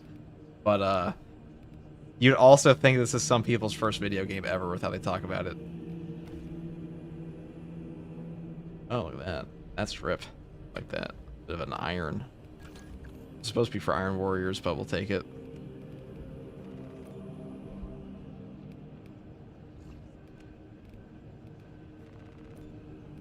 The drip feed content pipeline. That's all games ever, though, that have any type of, like, DLC drip feed to them.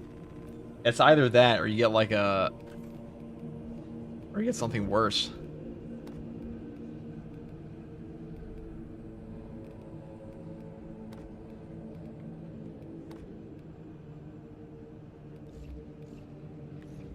Alright, where are we taking today?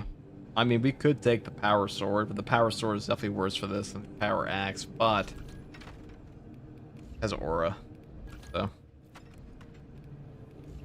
it might be mandatory.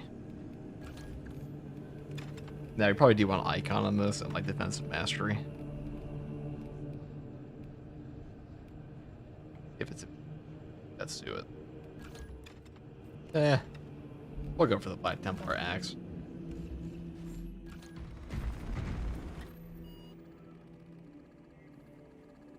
Could be worse.exe. I don't think it's like a could be worse.exe. It's more like a Space Marine 2's community is like actually fucking insane sometimes.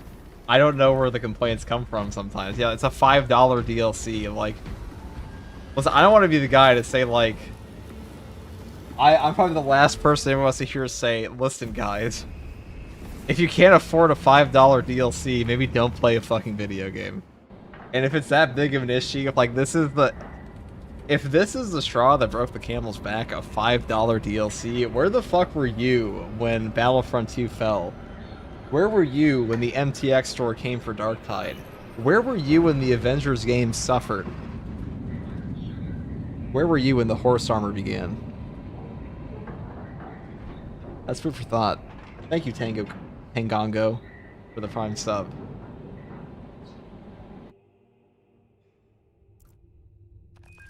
You're on the throne dropping on that. Yeah, where were you when the Custodes stood against the horde of demons in the portal in the Imperial Palace? Several Tyranid war vessels. Combat Squad Phaedrus is already on board and is the tip of the spear. You want to fight this war? Why haven't you shown up to a battle since now? Or until this moment? And if you haven't in every battle, you've been doing a shit job, so... Because we got $5 DLC packs still. Breach via any existent openings you find. Acknowledge, Phaedrus. Progress towards the Ordnance Depot. We will rendezvous with you and Combat Squad Heriton there. Remain vigilant. The Xenos infestation goes deep in this ship. The Ordnance Depot is deep within the belly of the fortress.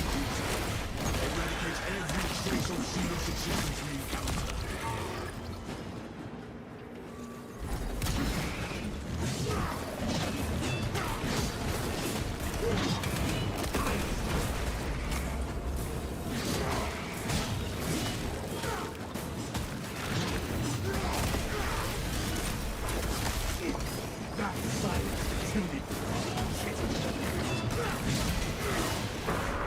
Oh, this is not the right one.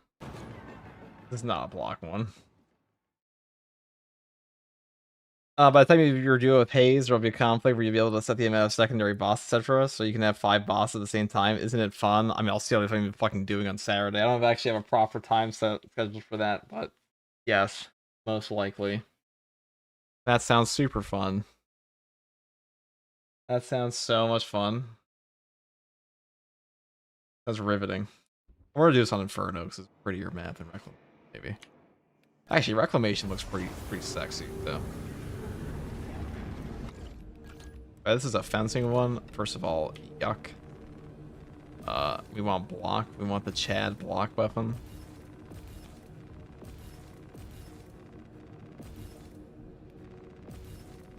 I was there 10,000 years ago for all the Mass Effect 3 DLC. Yeah, the people complaining about DLC in this game, like, have you been actually living under a fucking rock for like the past 10 years of gaming to complain about a $5 cosmetic DLC? There's actually more value in this DLC than the other controversial DLC from, you know, 2007, 2006, the Horse Armor DLC. You know, a humble 20 years ago.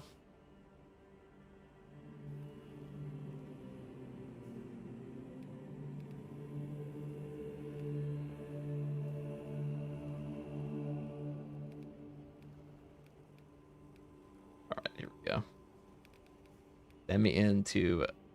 fuck, we'll do it on recommend. Others has already asked, how come is the Twitch stream is only on 720p? Fucking good question, dude. Twitch has been doing this to me all day.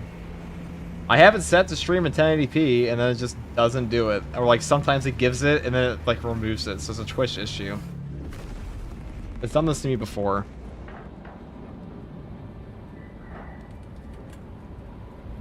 I've said it multiple times to stream both, but...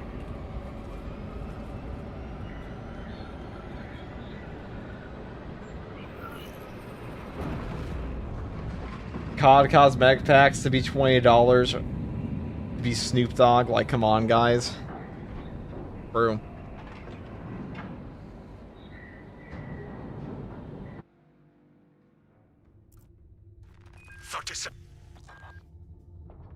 The value of the Wrath of Espandor is twofold. Its cyclonic arsenal and its proximity to several Tyranid war vessels. Combat Squad Phaedrus is already on board. Oh boy. With the tip of the spear.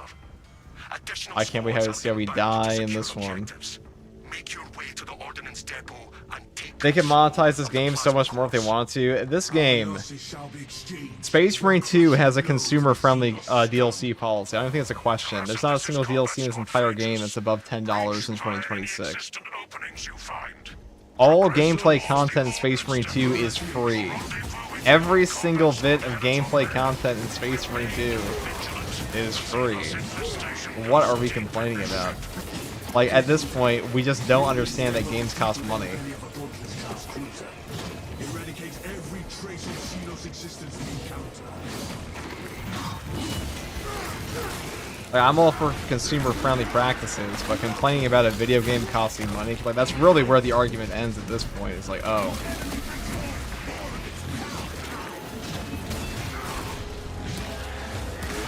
People end up being forced to buy cosmetics. I mean, they're fucking 40k fans. Of course they're forced to buy cosmetics. They have an addiction. But even then, I don't think it's 40k fans complaining, because 40k fans buy way more expensive shit than a $5 DLC pack, so it's gotta be like the most... I don't even know. I don't know who's complaining. I don't know who it is. Because 40k fans would probably not care that much. I know how you find like a $40 piece of plastic acceptable, and then like a $5 DLC pack in the game not acceptable.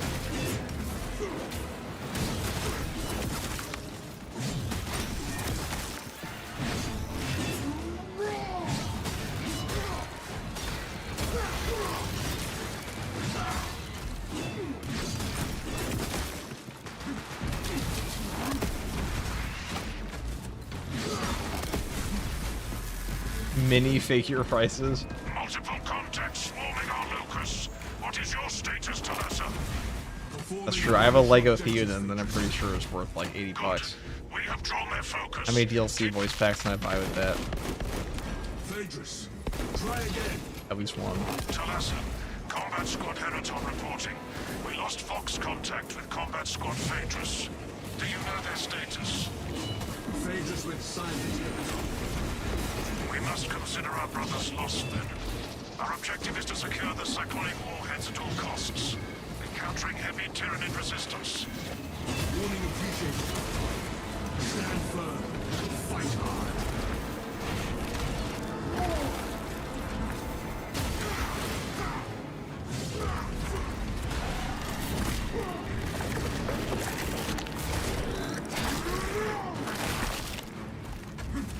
No Xenos monstrosity may escape.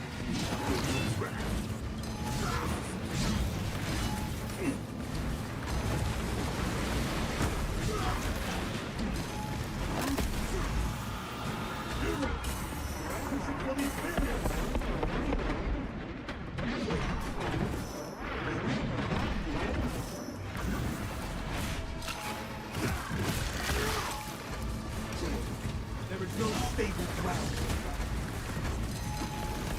Imperial vessels are sturdy, but they do have limits. Let us remake this vessel into an instrument of retribution. Top, top.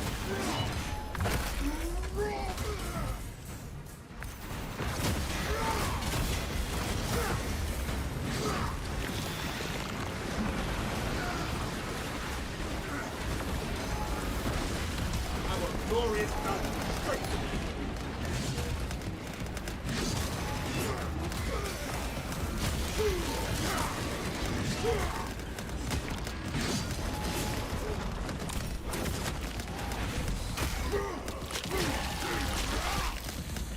This roundabout tunnel.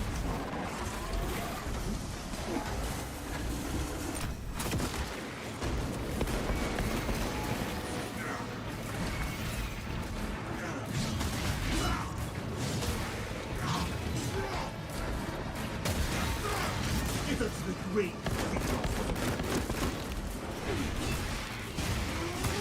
Unfortunate defensive mastery trigger there.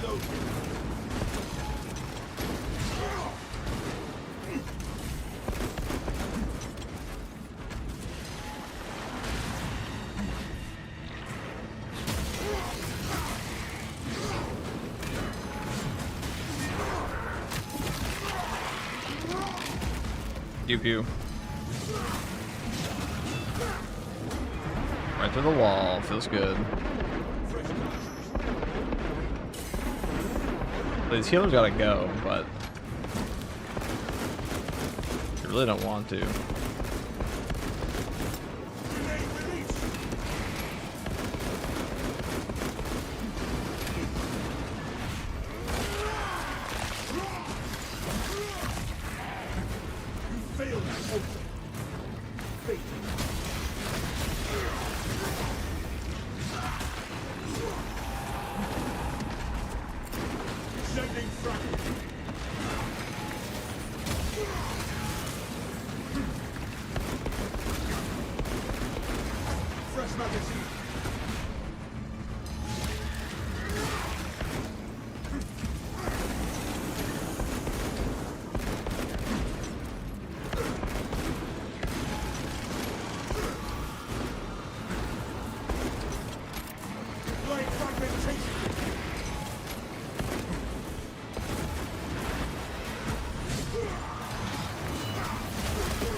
Where did it even go?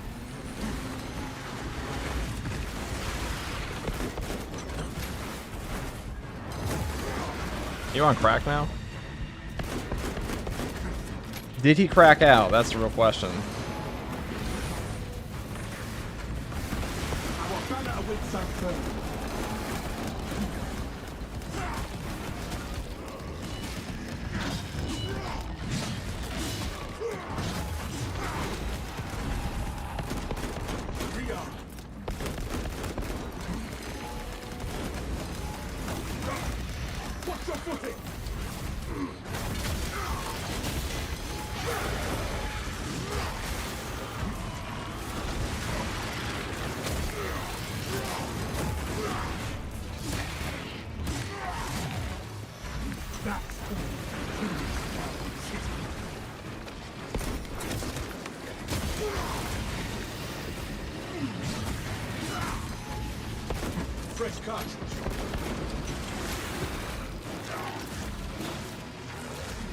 Wow, actually, the elevation is eating my parries there. That sucks. Okay. I can't get up to him right now, so I have to, like, tank this. Yeah, I don't think we can... It'd be very hard to actually get a parry on them there.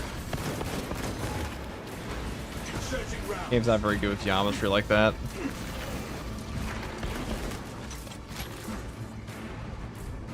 Okay. Come on over here.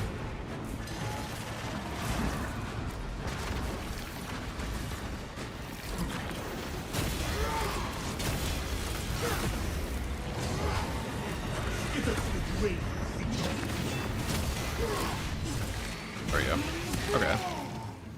That was mildly annoying, but...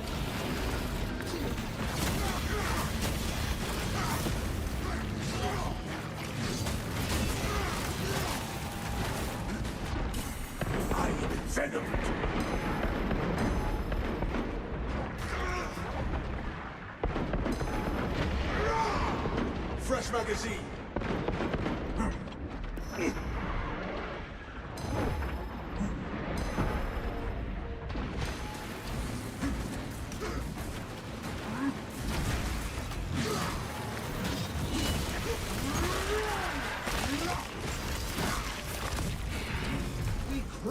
ravenous brood. This guy's actually just trolling me at this point. Oh, he's alright. You're on ground level. Alright.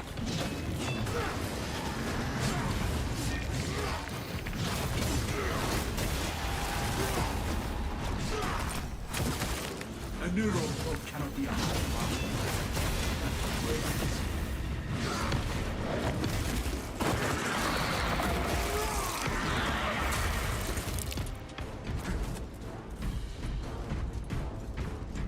Me when I'm 2 centimeters above the ground.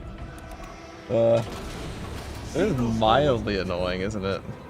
a victory for the Ethereum. Xenos leader beasts are rallying the swarm.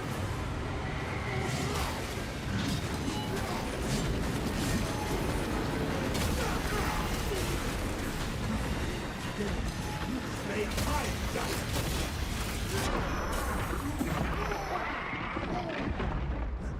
Fail out.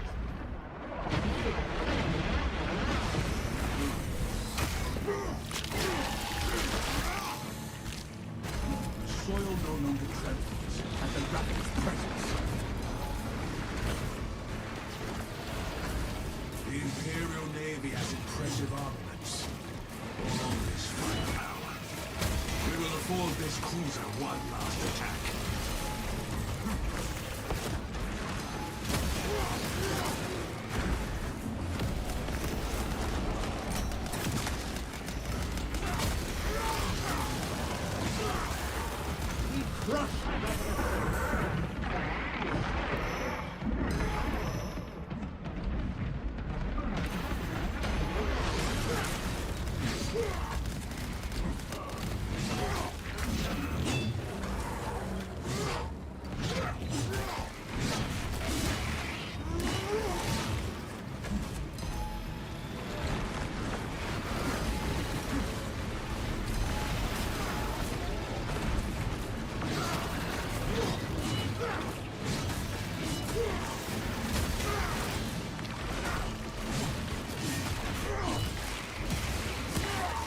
Right.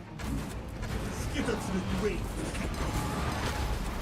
Well, we have no...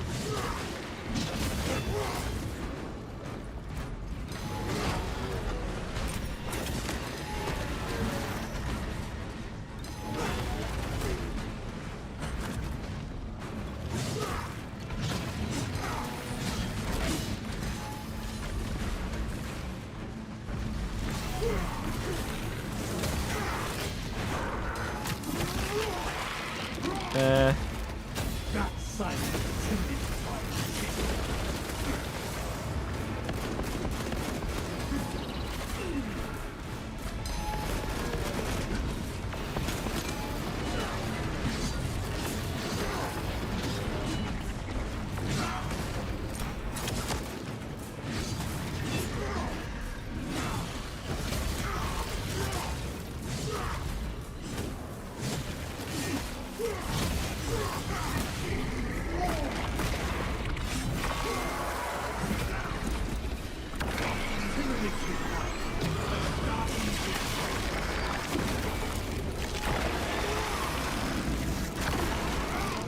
We demolish the carnivores, brothers.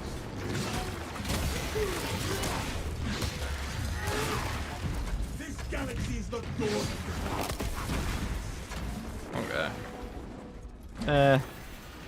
I think we're on a slightly different elevation here, so he can't hit us as easily, but I don't really want to test that theory out. No.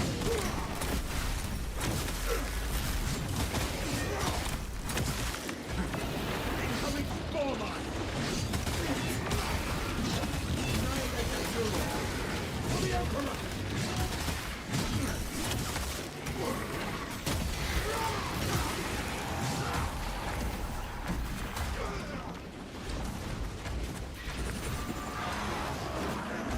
There is no stable ground. We have trampled the trickling parasite. Crunch. Where shall I plant this flag?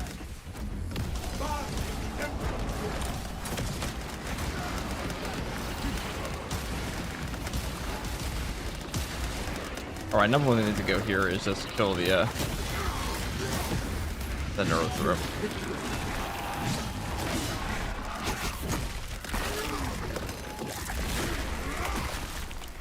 Behold, the supremacy of Ultramar. Our folks shall fellow with those folks together.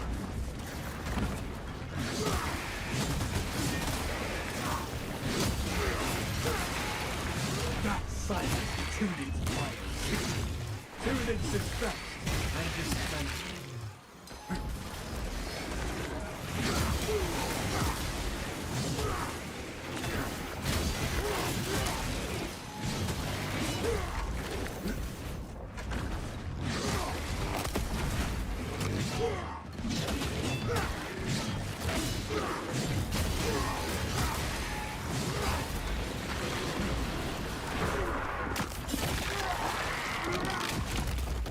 We crush the ravenous brood.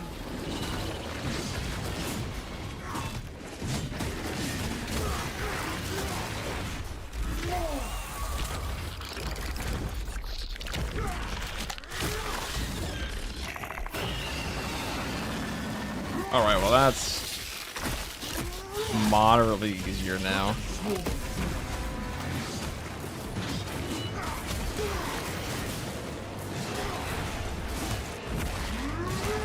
Unfortunately, we don't have any ammo, which means the Zone Thrust is kind of just aura farming us here. Yeah, I'll try to perk dodge that. That's probably just not even worth the attempt, to be honest. Whatever.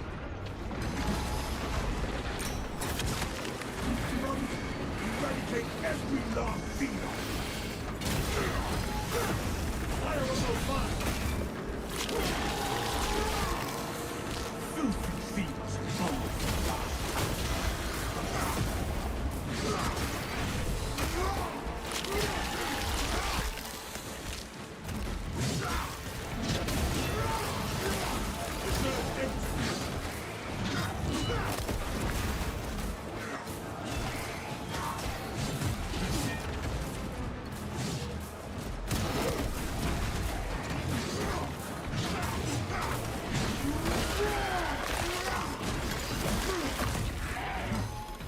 Crush the ravenous brood.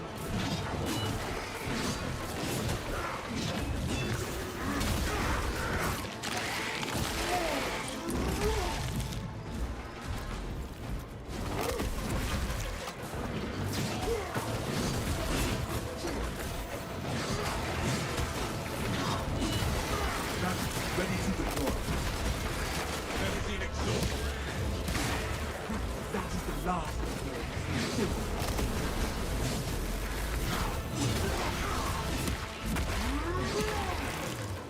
This galaxy is not door to the tower. Okay, well. There'll probably be an ammo cache down here. We'll just go grab that, because otherwise the Zone Thrust is gonna float above us like a deity. And I had enough of that. The duo Neurothrope. I think I'm all Load up. good on that front.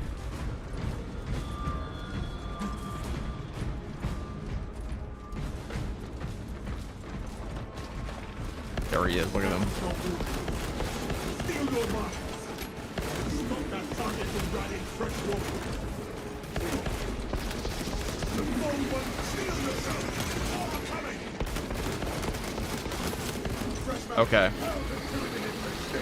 We're gonna go fight them in a 1x1 Minecraft hallway, and that'll be that. ammunition here.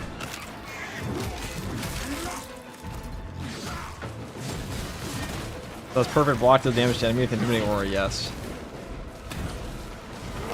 Yes, it does. Squad Heriton reporting in. The bridge is lost, as are my squad brothers.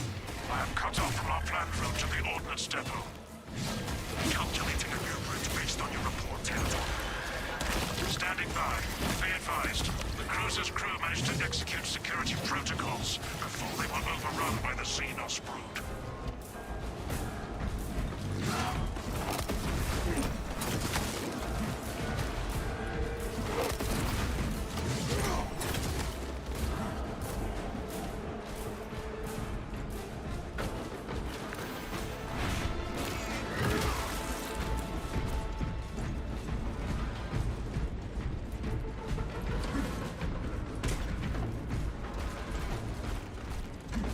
Now, even though we have a heal banner, I'm just going to save it because it's really good for damage, purity purpose. On top of that, for lower HP, we're more likely to find a stim like that.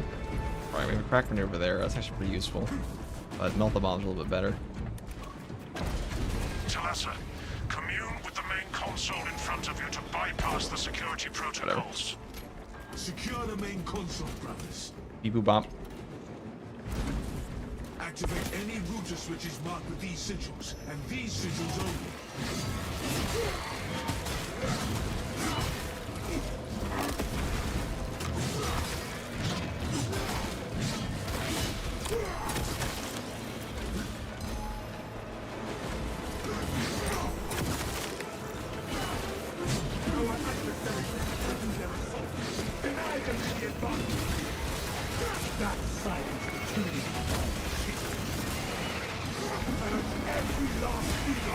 So, HBP, what we're looking for.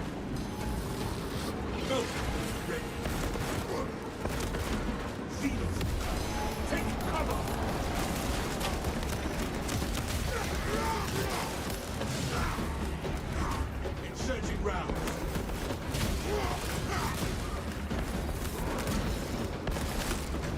Fail that open.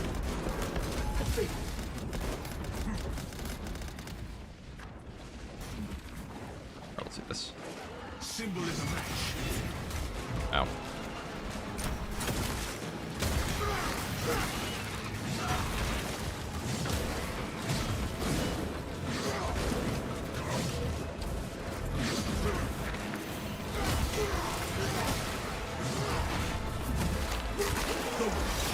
What's your psychic onslaught?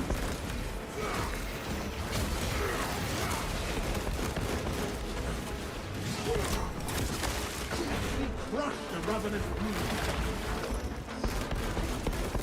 Ria.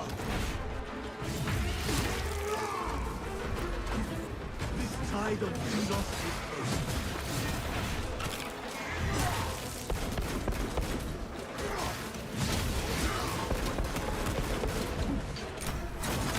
Waste no time. Find the correct markings.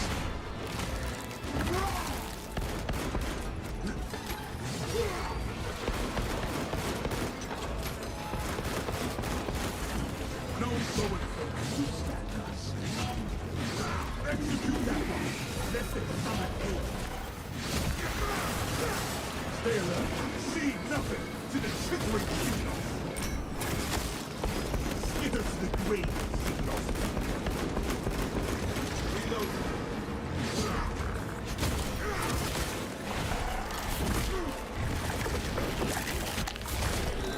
See without the banner CHP work, it's brutal. I mean, you definitely could. That'd take a lot longer, though. We've done this on Assault before as well. And TAC. Definitely doable. In fact, sometimes it might be better, because you take, like, Glory Shield. The Glory Shield will just have more banners out, and more banners is very strong in this.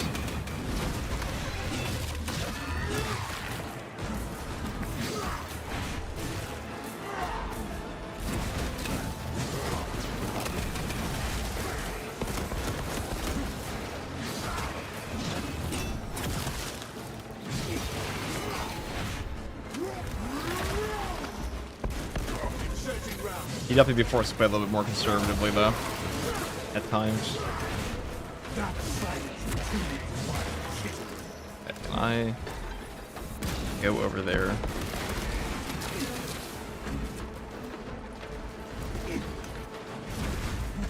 Xenos Horde. Victory for the Imperium. HBP. Symbol confirmed. Our banner awaits unfurled.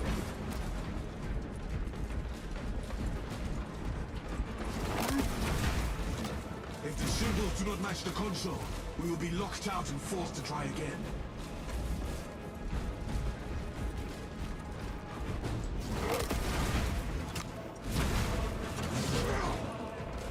The holy button named B. Well, the trifecta button. 1, 2, 3. There we go. Correct sequence confirmed. I like how they're even glowing. Reawakening. A lot of fat Spirit warriors here. Return to functionality. We need access to the plasma reactors. The lift platform is in transit. Arrival pending. Rally at the lift and proceed to the objective.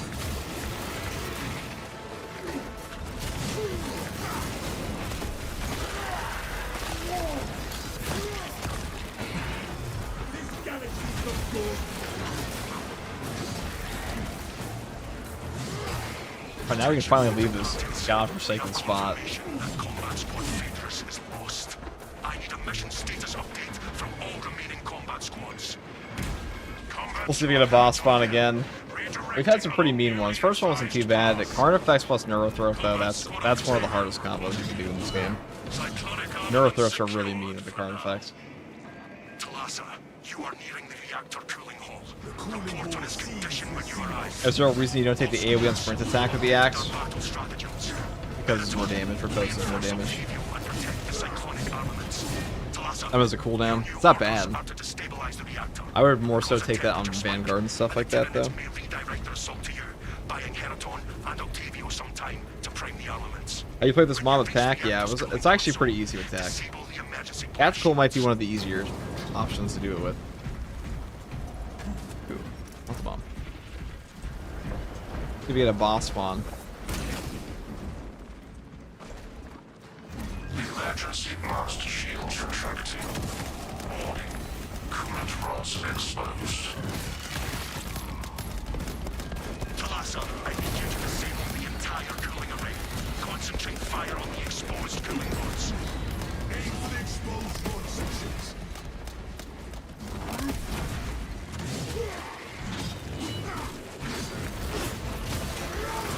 That silenced too many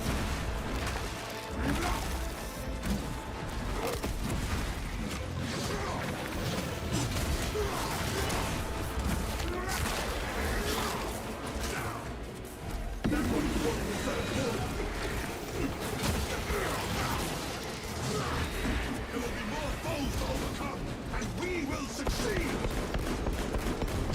Fresh cuts. Elements of the cooling rod array are clogged.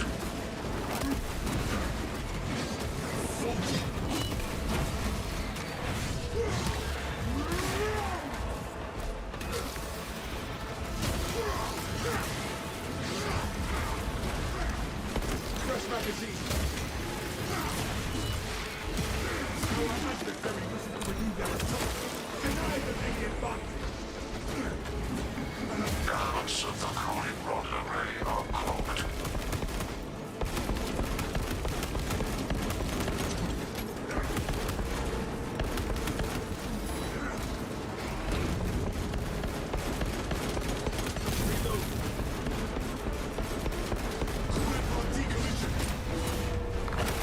Registering extreme temperature fluctuation. Plasma cooling efficacy severely reduced. Excellent, Talassa. You will need to repeat the same process at the second array. Access granted to the bridge console.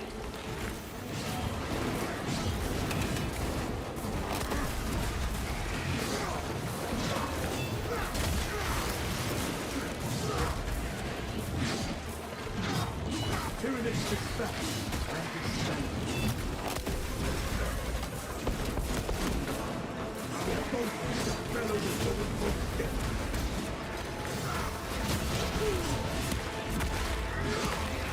Crush the ravenous brood. Fresh cuts. Deploy Velvet. Stop that target from riding east of their cornfields. Let us finish this. Our enemy brings forth Okay, let's just go across the bridge. the forward backup. United. Move to the second array, brothers.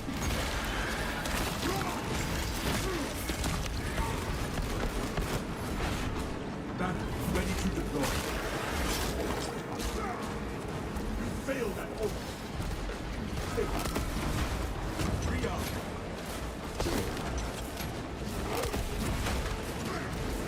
Oh, that's convenient. Resources acquired.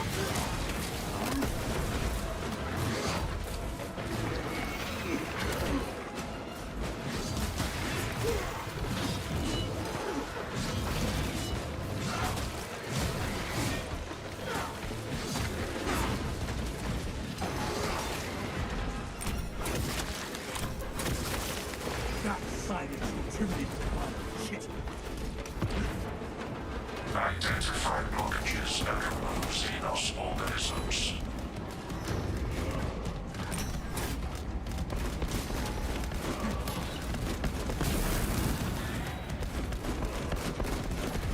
Inserting rounds.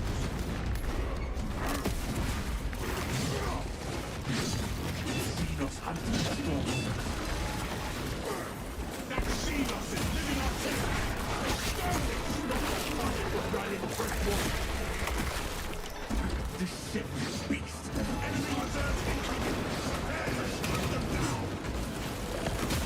Execute that one. Let the summit aim.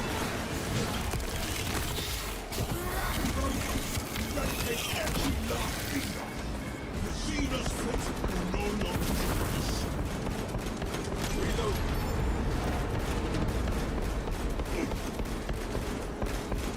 All rods are now inoperational. Temperatures at critical level. Plasma reactor shutting down to prevent catastrophic detonation. Plaza, do not let the reactors cool down. This cruiser will soon perform its final task. I should probably go over to the And force the plasma reactors to grab the ammo, and then we'll go down. The reactor is below. Because having no ammo in this next portion would potentially suck ass. So I'm gonna grab a Sanctified Wrath. We have one more potential boss spawn here because the boss, I'm pretty sure it's only coded at 4 at the moment. And the final boss counts as one of them, so.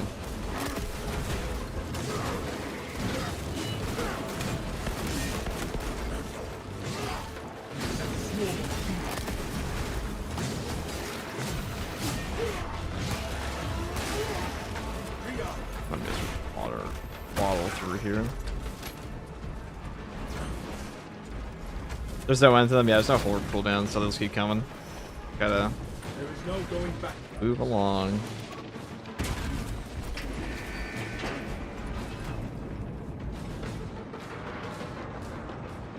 Oh, it's over, and look at that. Do you think it's even possible to kill 5 bosses at the same time, if not 5 primes, solo or duo? I think they have an attack token limit event. I'm sure it's in solo. If you have enough Minoris around you, Taken him through the technical underbelly.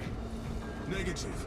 But if you have judging by the enough damage, you may have taken this route. Minoris to ground pound, you definitely can. You remain under heavy Tyranid assault. Once they feel Probably grab the ammo, by the way. we believe in This is ill-advised, Talassa. Only time on Earth we get to melee these dudes. The cyclonic warheads will be wasted. Combat Squad Octavio will redouble our efforts to draw the Tyranids you. away from your position instead. you honor the chapter. Where's light plant? The fewer psychics. So much range damage, good thing to recharge the banner, I guess. I didn't actually even take that perk on this. I don't think that perk is that good on Tyranids. Not bad, but I think better on Chaos. Get that tiny thing, everything we have. No Xenos monstrosity may Ah, this is the game we're playing now? I see, I see.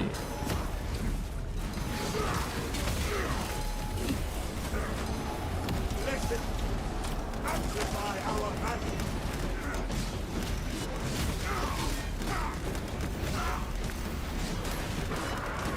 This is fine.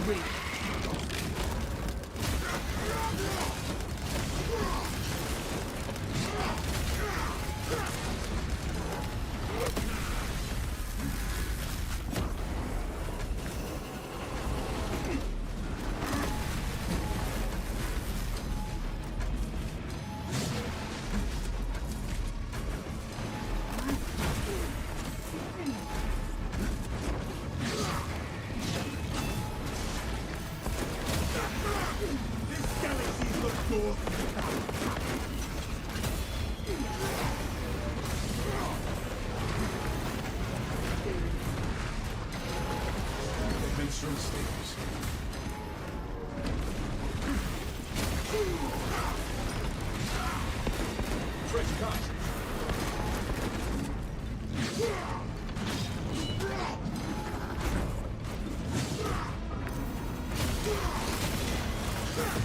Right, if I get the artifacts out of here.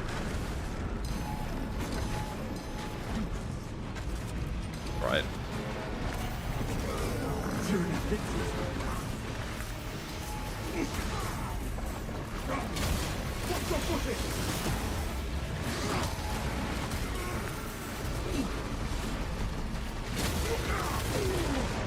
Alright, just teleported on me. Assistance would be welcome. He just teleported on me. That sucks. You can't beat the hive timer, you can't see what he's doing, but also just fucking like appeared in front of me. What are you gonna do? On Inferno, that would have been a lot easier because he doesn't get stuck in those hallways. Well, they don't get stuck anymore, but now they just go through and teleport around. Troll spot to spawn a boss. That one's definitely the hardest boss spawn for like a double melee boss. They can frame trap you super hard. What you have to do there is eliminate the Carnifex as fast as possible, but hard to do on account of his gargantuan inability to be stunned. If anybody ever asks you what's unavoidable damage in Space Marine 2, that's unavoidable damage in Space Marine 2. They just fan red attacks too. Yep, sure did. No opportunity to stagger them out of that. And does Trigon spawn too? Yeah, he's actually not that bad though. He's pretty easy to deal with. Compared to the Hive Tyrants, just sit on the field forever. It's a good boss, but they are a little on crack. I'll try out a Thunderhammer again for a bit. Why not?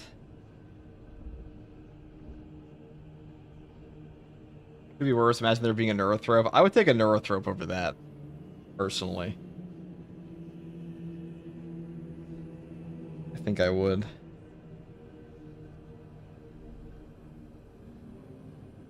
It's on a Bulwark.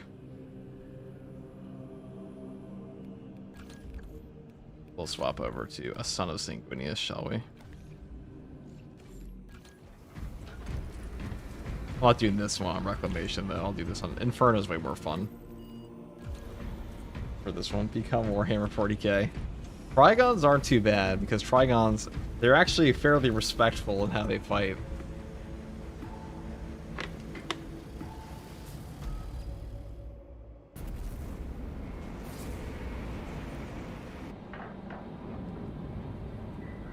Thank you for the 100 bits, Corn Hub. May Corn guide your hammer hand. Skulls for the hub of Corn. Corn Hub. That's fucking stupid. That's a stupid name, and you know it.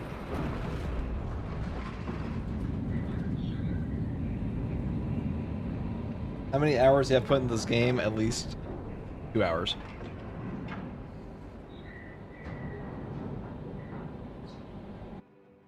Welcome back, Froggy. Promethium in the refinery to destroy the enemy swarm. The Cadians were tasked with providing assistance, but we have since lost contact.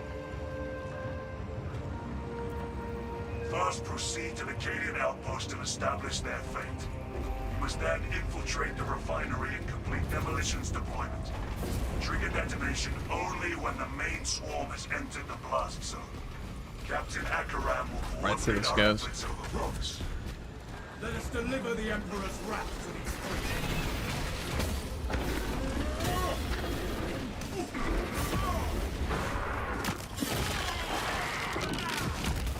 The world this Xenos sought to consume now consumes its carcass. Brothers, tyranny!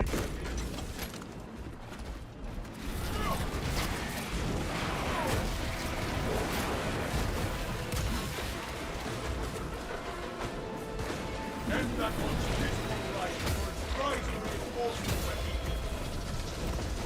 Our foes hold terrain. I am the righteous sword. Now we need to play this one a little bit differently. That hissing, that numbers, not like that conquering. Probably has a coffee machine right next to his bed. Dude, that is... You guys certainly painted a picture of me. I am akin to Lord Farquaad in both stature and attitude.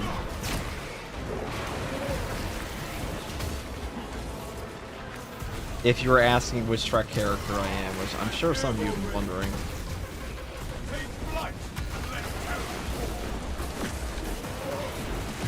Another alien falls to the Imperium's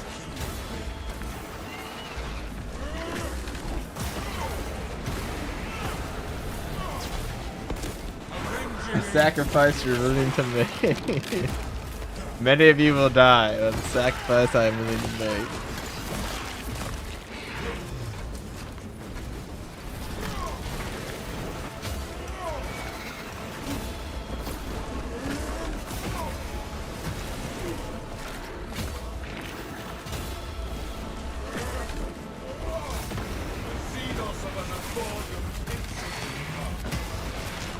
The world this Xenos sought to consume, now consumes.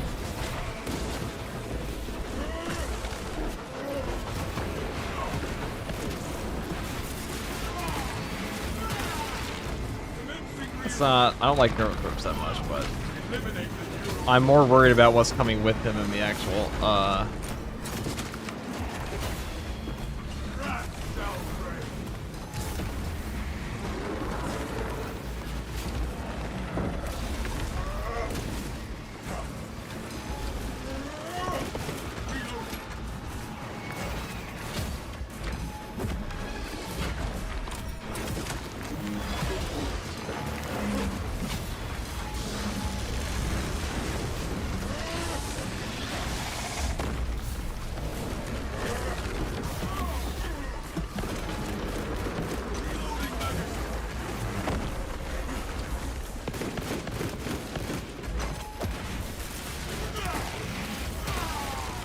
Another alien falls to the Imperium's keen blade.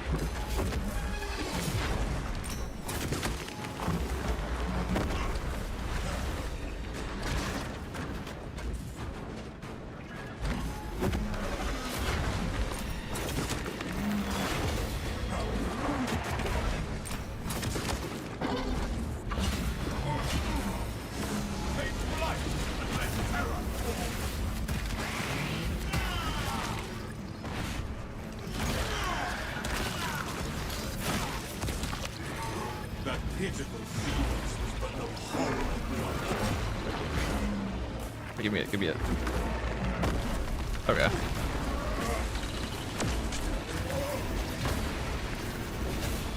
The Imperium's hammer rises to strike.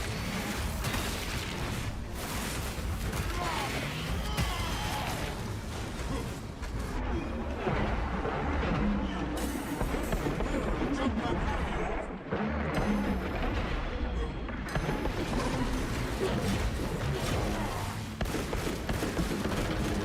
field.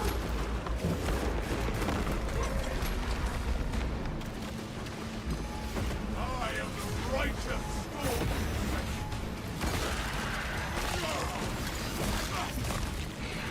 Another alien falls to the Imperium's key. Commencing reload.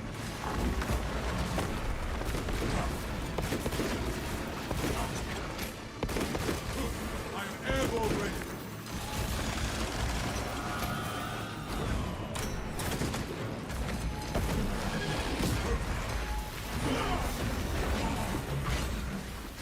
Be in the nature of death.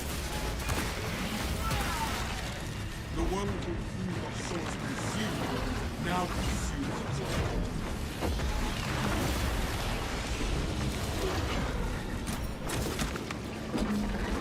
Pestilence swarms.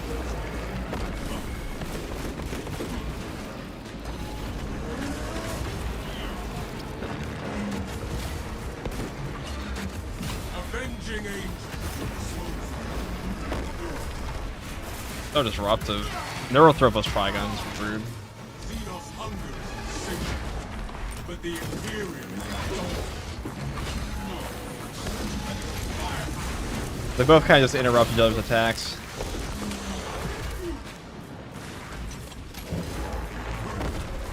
Because you can actually kill the Neurothrower pretty easily if you get a double blast charge on him.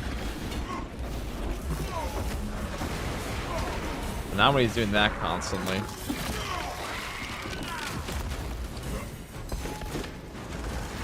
Alright, yeah, that's a hard boss.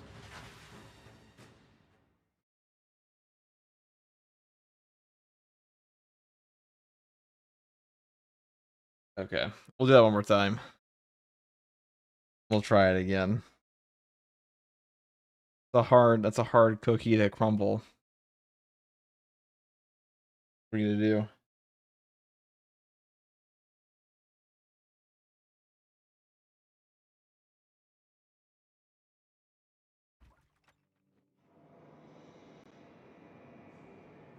We could try that with the heroic bolt sniper.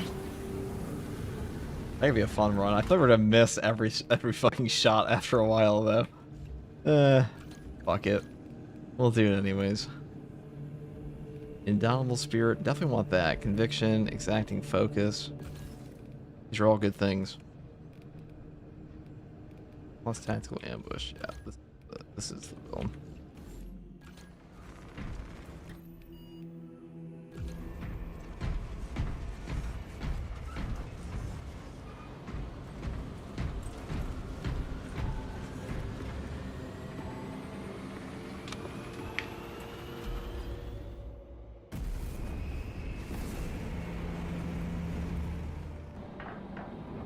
That looks like hell and not fun. It is pretty fun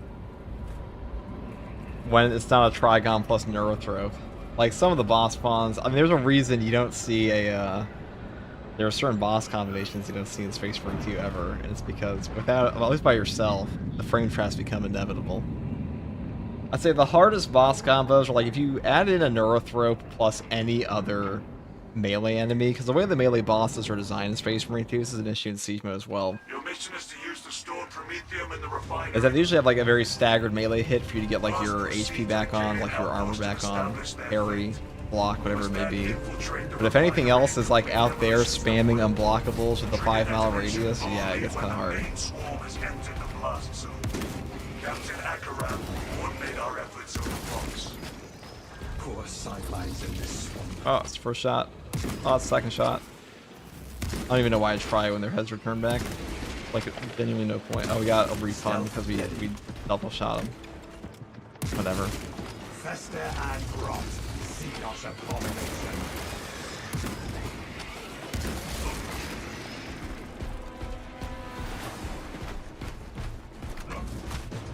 Hive mind scout spotted.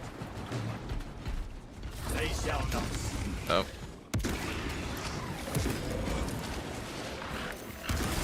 Active camouflage charged.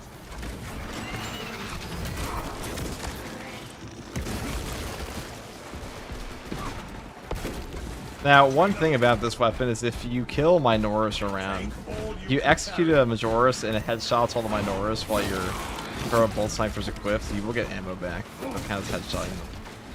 The synaptic burst will. Get back here. Cheap little bitch.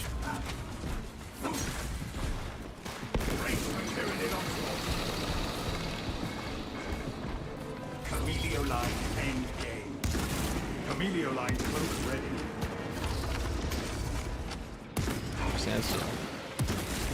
Tyrannies have no vibrant tactics. Tyrannid high beast sighted.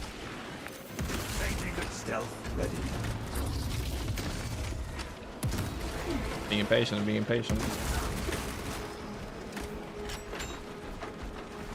Precisely what we need. The almost fun gun. Camelio line cloak activated. Active camouflage charged. Synaptic servant slaughtered. Alien firefall mark.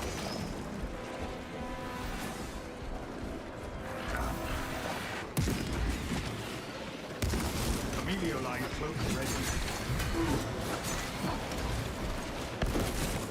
Xenos scum on scope.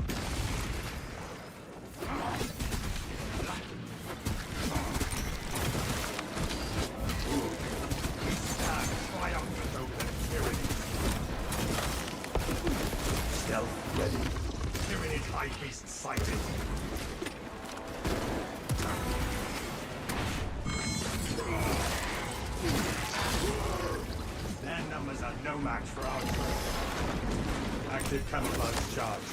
Alien bioform marked. Marks that foe before it calls for reinforcement. Ravener destroyed. More hostiles and hostile backup on the way. Camelio line engaged. Camelio line cloak ready.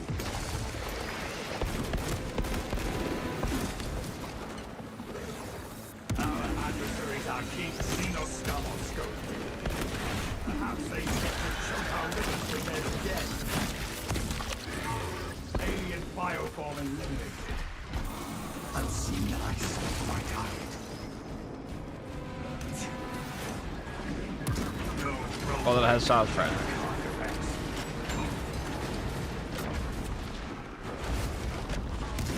Active camouflage charge.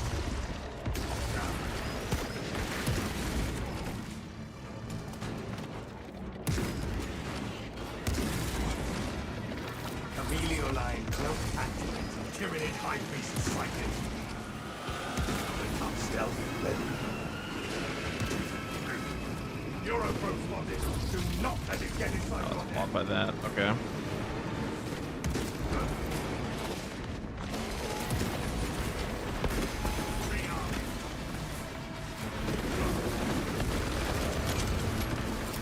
Frag grenade deployed. Active camouflage charge.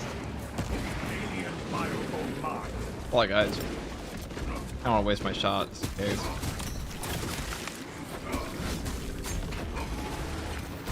Camelio line engaged.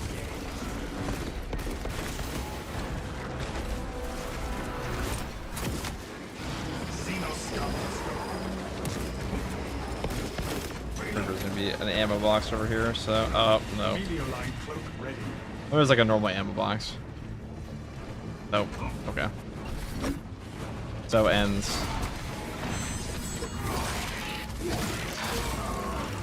Tyranids have no Oh, actually, I forgot. Since it counts for all of them, it's free ammo. active camouflage Actually, infinite ammo. Frick.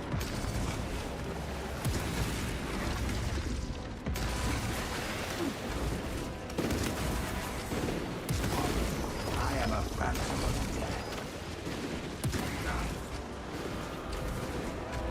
Yeah, all your ammo. Since every single synapse burst counts as a headshot in this game, if you blow up like 100 of them, it'll count for your replenishing perk.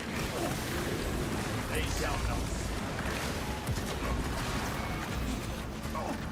Stims injected. Active camouflage charge.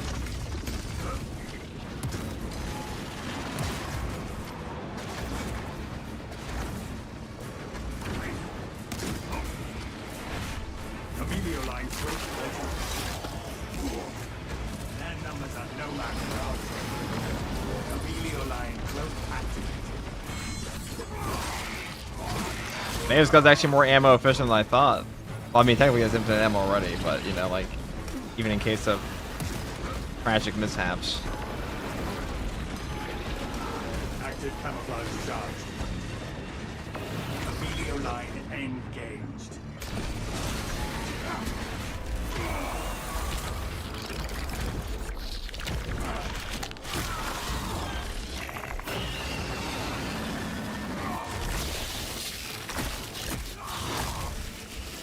We live. Die. Perfect. Huh.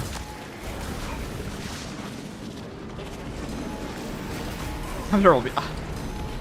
Maybe we're in danger. Xenos love crawling beneath us. Stealth ready. Unseen ice on my target.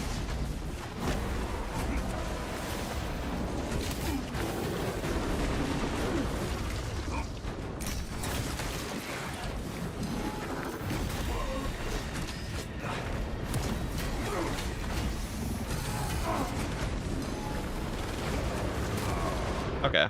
Well.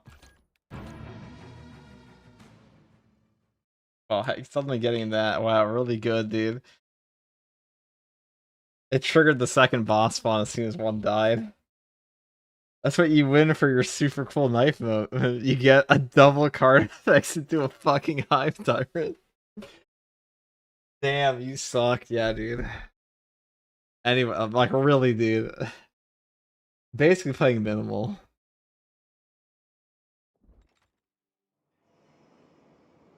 I do card effects this into the it was going very well. It's going better. I might just take purification with that though, to be honest. That might be better. Maybe we want targeted shot. Probably still want tactical ambush so we can do things like that. I don't know. We're not that ammo deficient. It's kind of technically infinite ammo, so.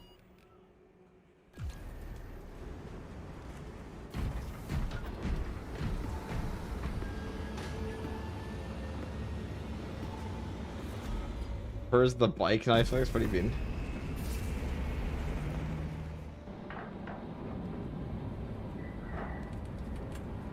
I don't mind fighting them back to back, but at the same time, not missing with that. We beat that a couple times. Or we beat that on Assault, but when you start to stack the melee bosses in this game like that, the potential of getting bamboozle bonked goes up dramatically. You just start to get a healthy helping of just eating shit. After you can't kill 3 bosses and 20 warriors, you're washed up. It's true, dude. When they all put their little sword arms, what am I can't even damage them. They just all have their little stupid fucking sword arms. What would win? The artillery might of the Imperium or 2 bone swords? The Canadian commander can brief you on the fortress's current status. A suitable position to launch an assault. That's a bug of the double spawning. It's any fixed version if you want. You can sure do that. I don't see why not. The fortress's Icarus las cannons are strong. I don't know how well this build's gonna do in this long term, because like, yeah, you have infinite ammo, we have to hit every headshot, and after a while they start to clump together into one gigantic mosh pit. But you do get all your ammo back on an execute, so there's that. Towards the fortress. May the Emperor grant you success. The Canadian said this was our way forward. You can take me 26 with a 5 sub. Fortress's cannons, we should be able to defeat the Hierophant. You can hit them where it hurts, my lord. Dude, get your Game of Thrones speech out of here, okay? I ain't no... So if I came from a house, you'd be in the breach. And it would probably want it like a smaller like a smaller house. Noble house of the Tyrells, most likely. I'd be a farmer. I'd be a Fossaway. Immediate eyes on this spot. Active camouflage charge. Alien bioform mark.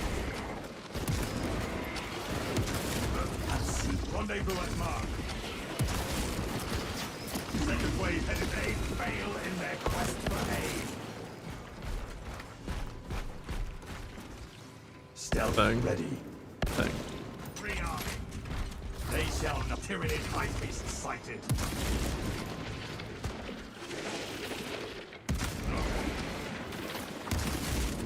Tyrannids have no eye for tactics. Xeno scum on scope.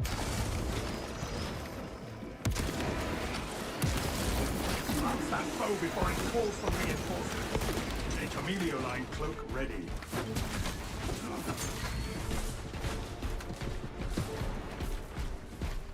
Why is it all good as shit? Alien bioform marked. Vester and Rock. Xenos abomination. Active camouflage charge.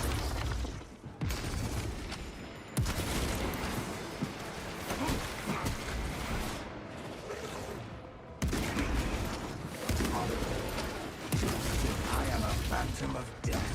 Our adversaries are keen to lose. Stealth ready.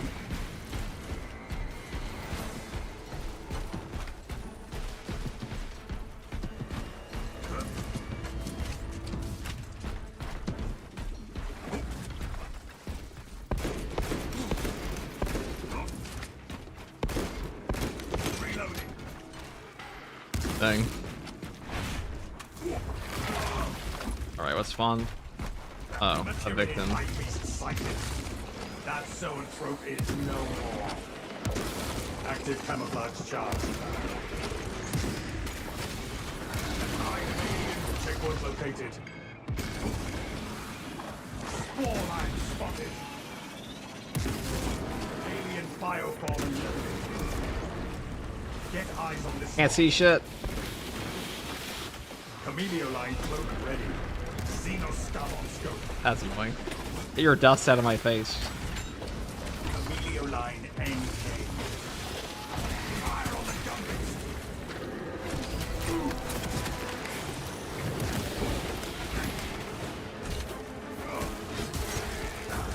Alien fireball mask. Stealth ready. Swarm eyes. Shoot them.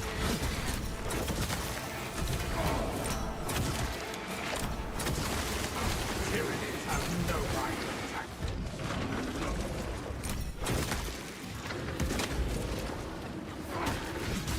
Active camouflage charge.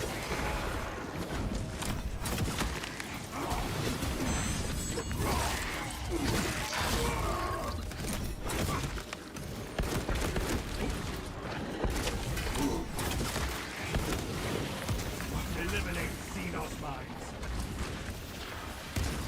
I am a phantom of death. I get out of my fucking way, all these goddamn sword boards.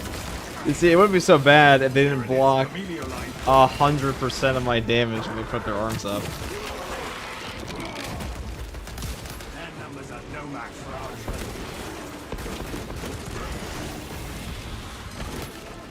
Inserting fresh magazine.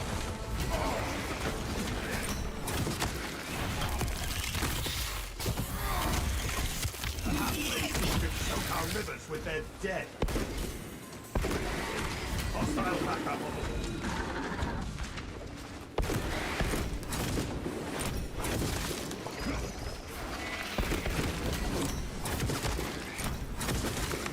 Synaptic servant slaughter.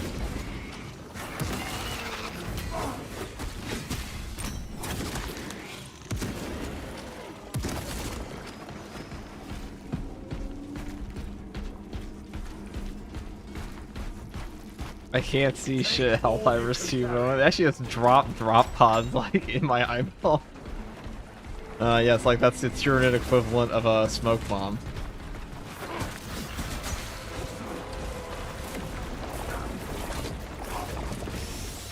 Xenos love crawling beneath us.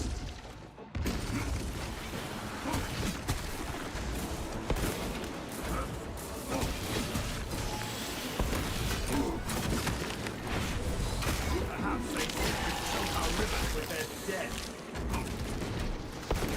Stealth ready. Tyranids have no right for tactics.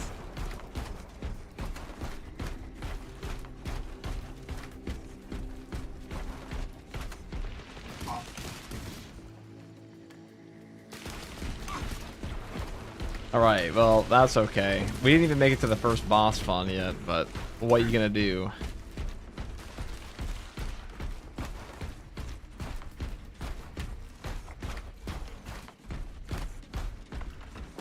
Do a crack nade, go like that. Could prove useful. Might be our major boss solver in a lot of cases. No hindrance remains.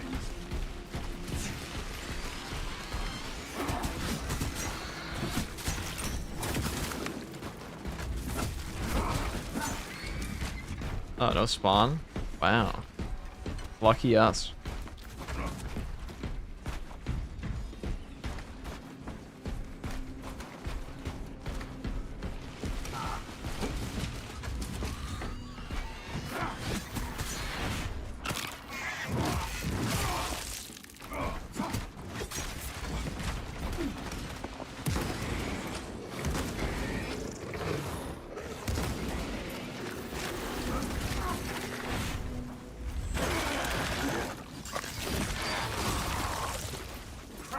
Second wave headed toward us.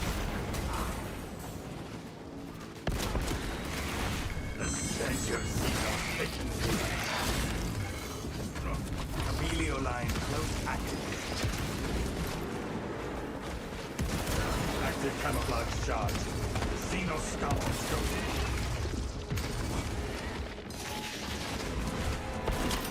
Launching crack grenade.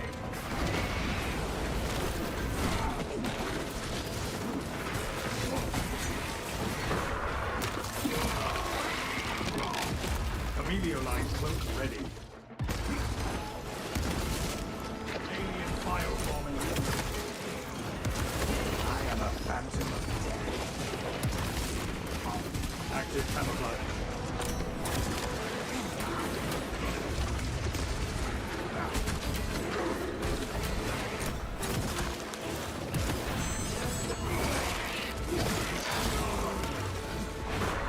Stealth ready. We stand triumphant over the tyrannies.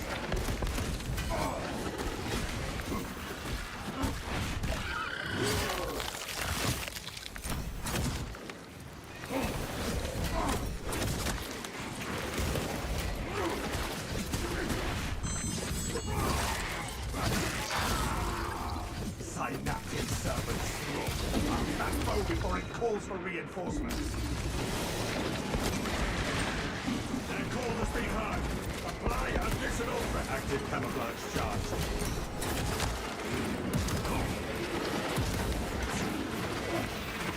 I am a phantom of death. Hostile backup.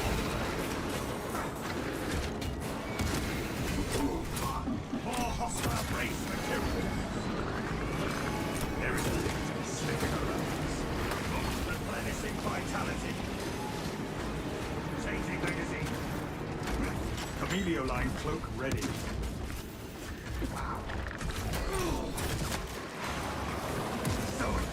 What a waste. What a waste. I kind of pulled it back to the, Watch out! Neuroprobe seek to ravage our wits.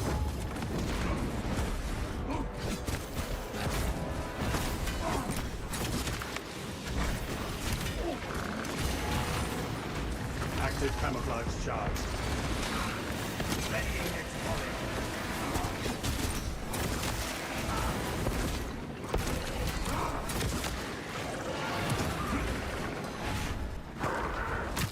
This should give me back all my ammo. Yeah, there it is. They all count as a, Stealth ready.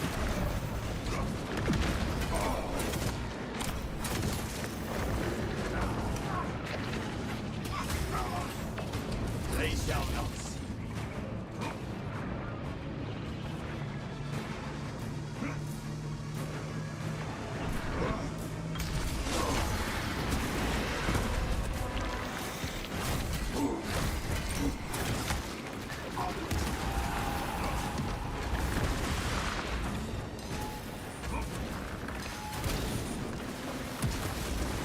Tyranids have no mind for tactics.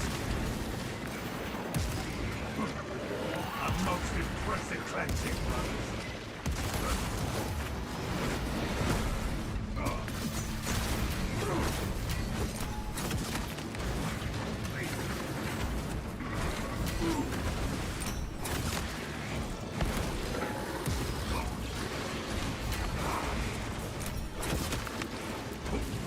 Lost.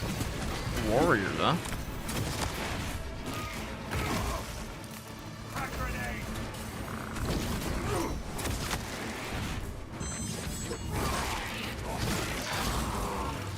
Their numbers are no match for our training. And so-and-fro has played its last line. Chameleon line cloak ready.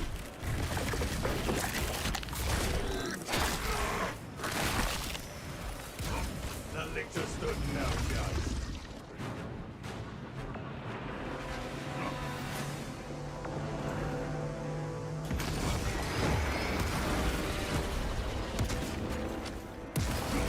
Synaptic servant slaughter.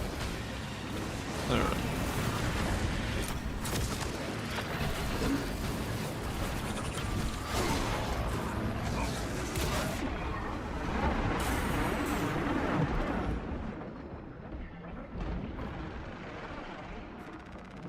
Precisely what we needed. Inserting fresh magazine.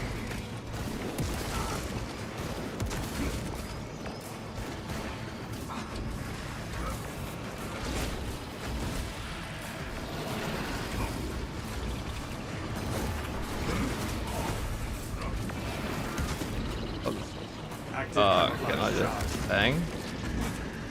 Bang? Crack grenade deployed.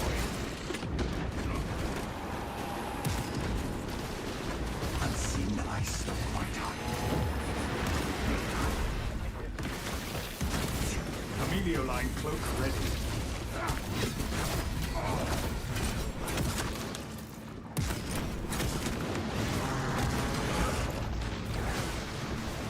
Amelio line engaged. Stealth ready.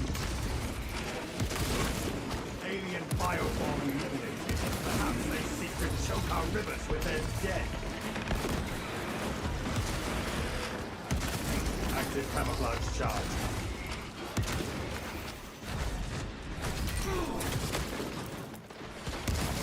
Amelio line cloak active.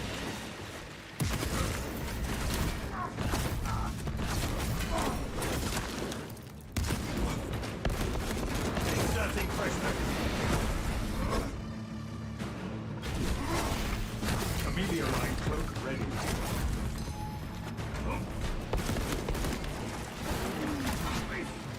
A Xenos stealthily tries to ambush us.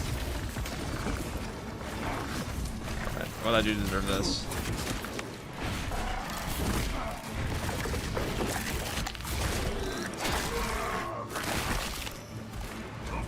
Our targets never stay hidden from active camouflage charge.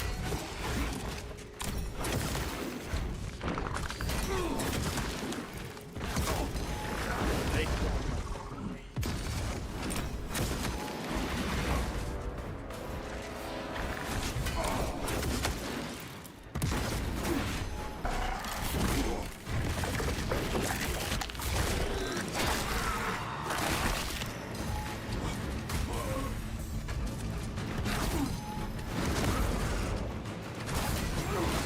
stealth ready.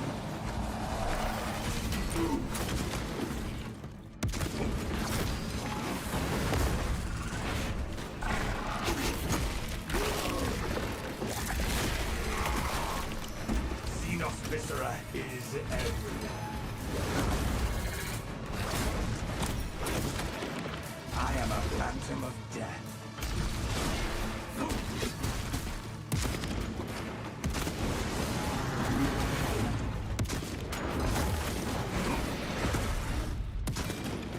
Oh, I guess we just tell those shots that's whatever. Least important time for it, I guess.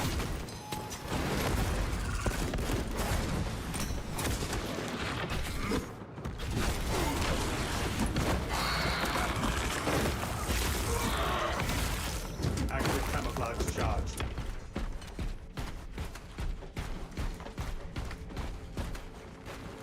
Munitions here.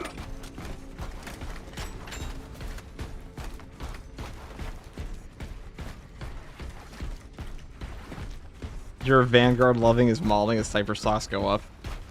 I'm just good.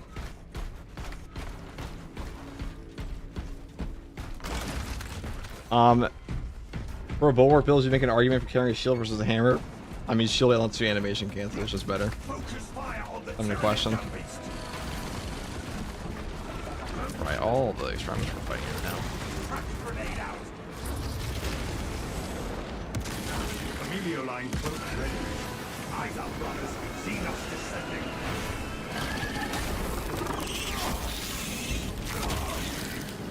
Amelio line cloak active. Tyranids have no mind. Stealth ready.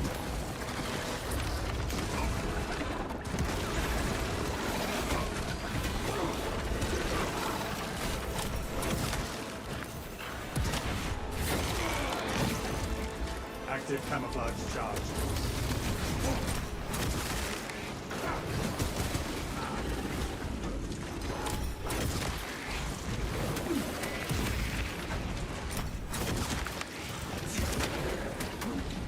They shall not.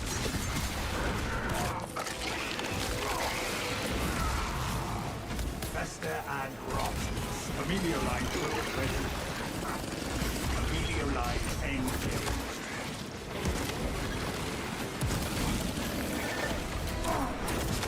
I love having 50 sword warriors in my face. It feels so good.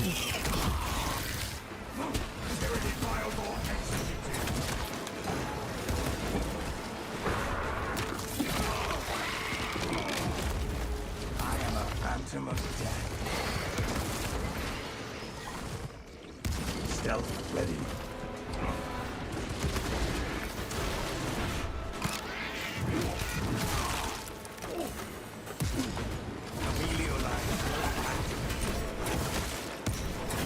Camelio line cloak ready.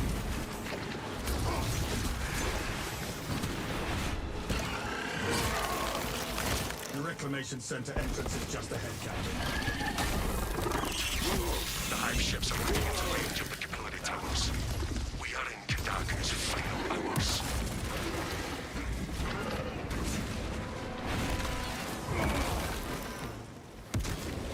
Active camouflage charge.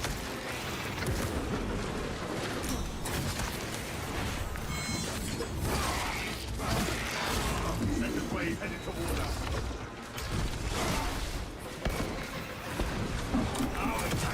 So many interruptions, dude.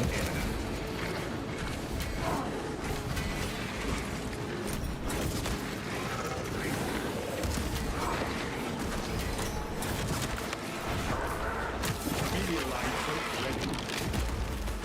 Climactic servant slaughtered. They shall not see.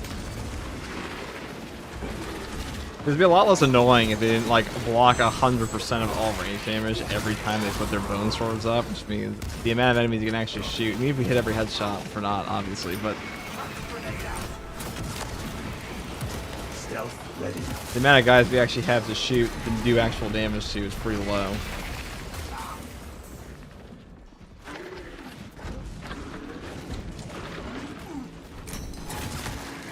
Camelio line engaged.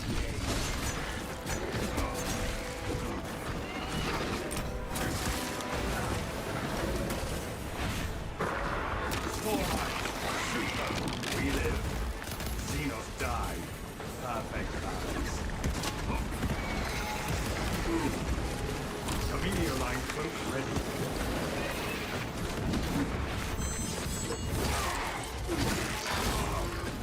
Alien bioform eliminated.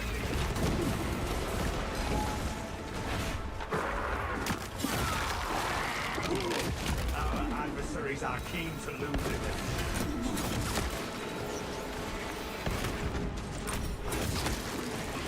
The enemy. Oh, see, the joke's on you. I actually have no HP. None shall constrict me. Oh. I definitely have no HP. Bramble insta-killed me out of the grab.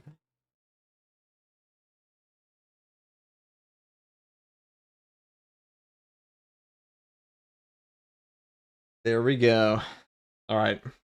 That's like, I mean, that's a fun build. I'm sure I can do it. It's just like when you come across a horde of sword warriors that block all your range damage, it becomes 10 times less fun to play.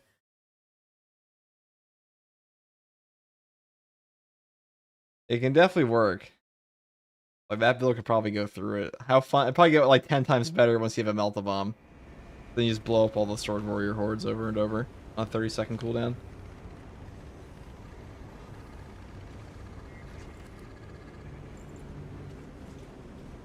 Alright guys, that's all. Goodbye. That's all from me.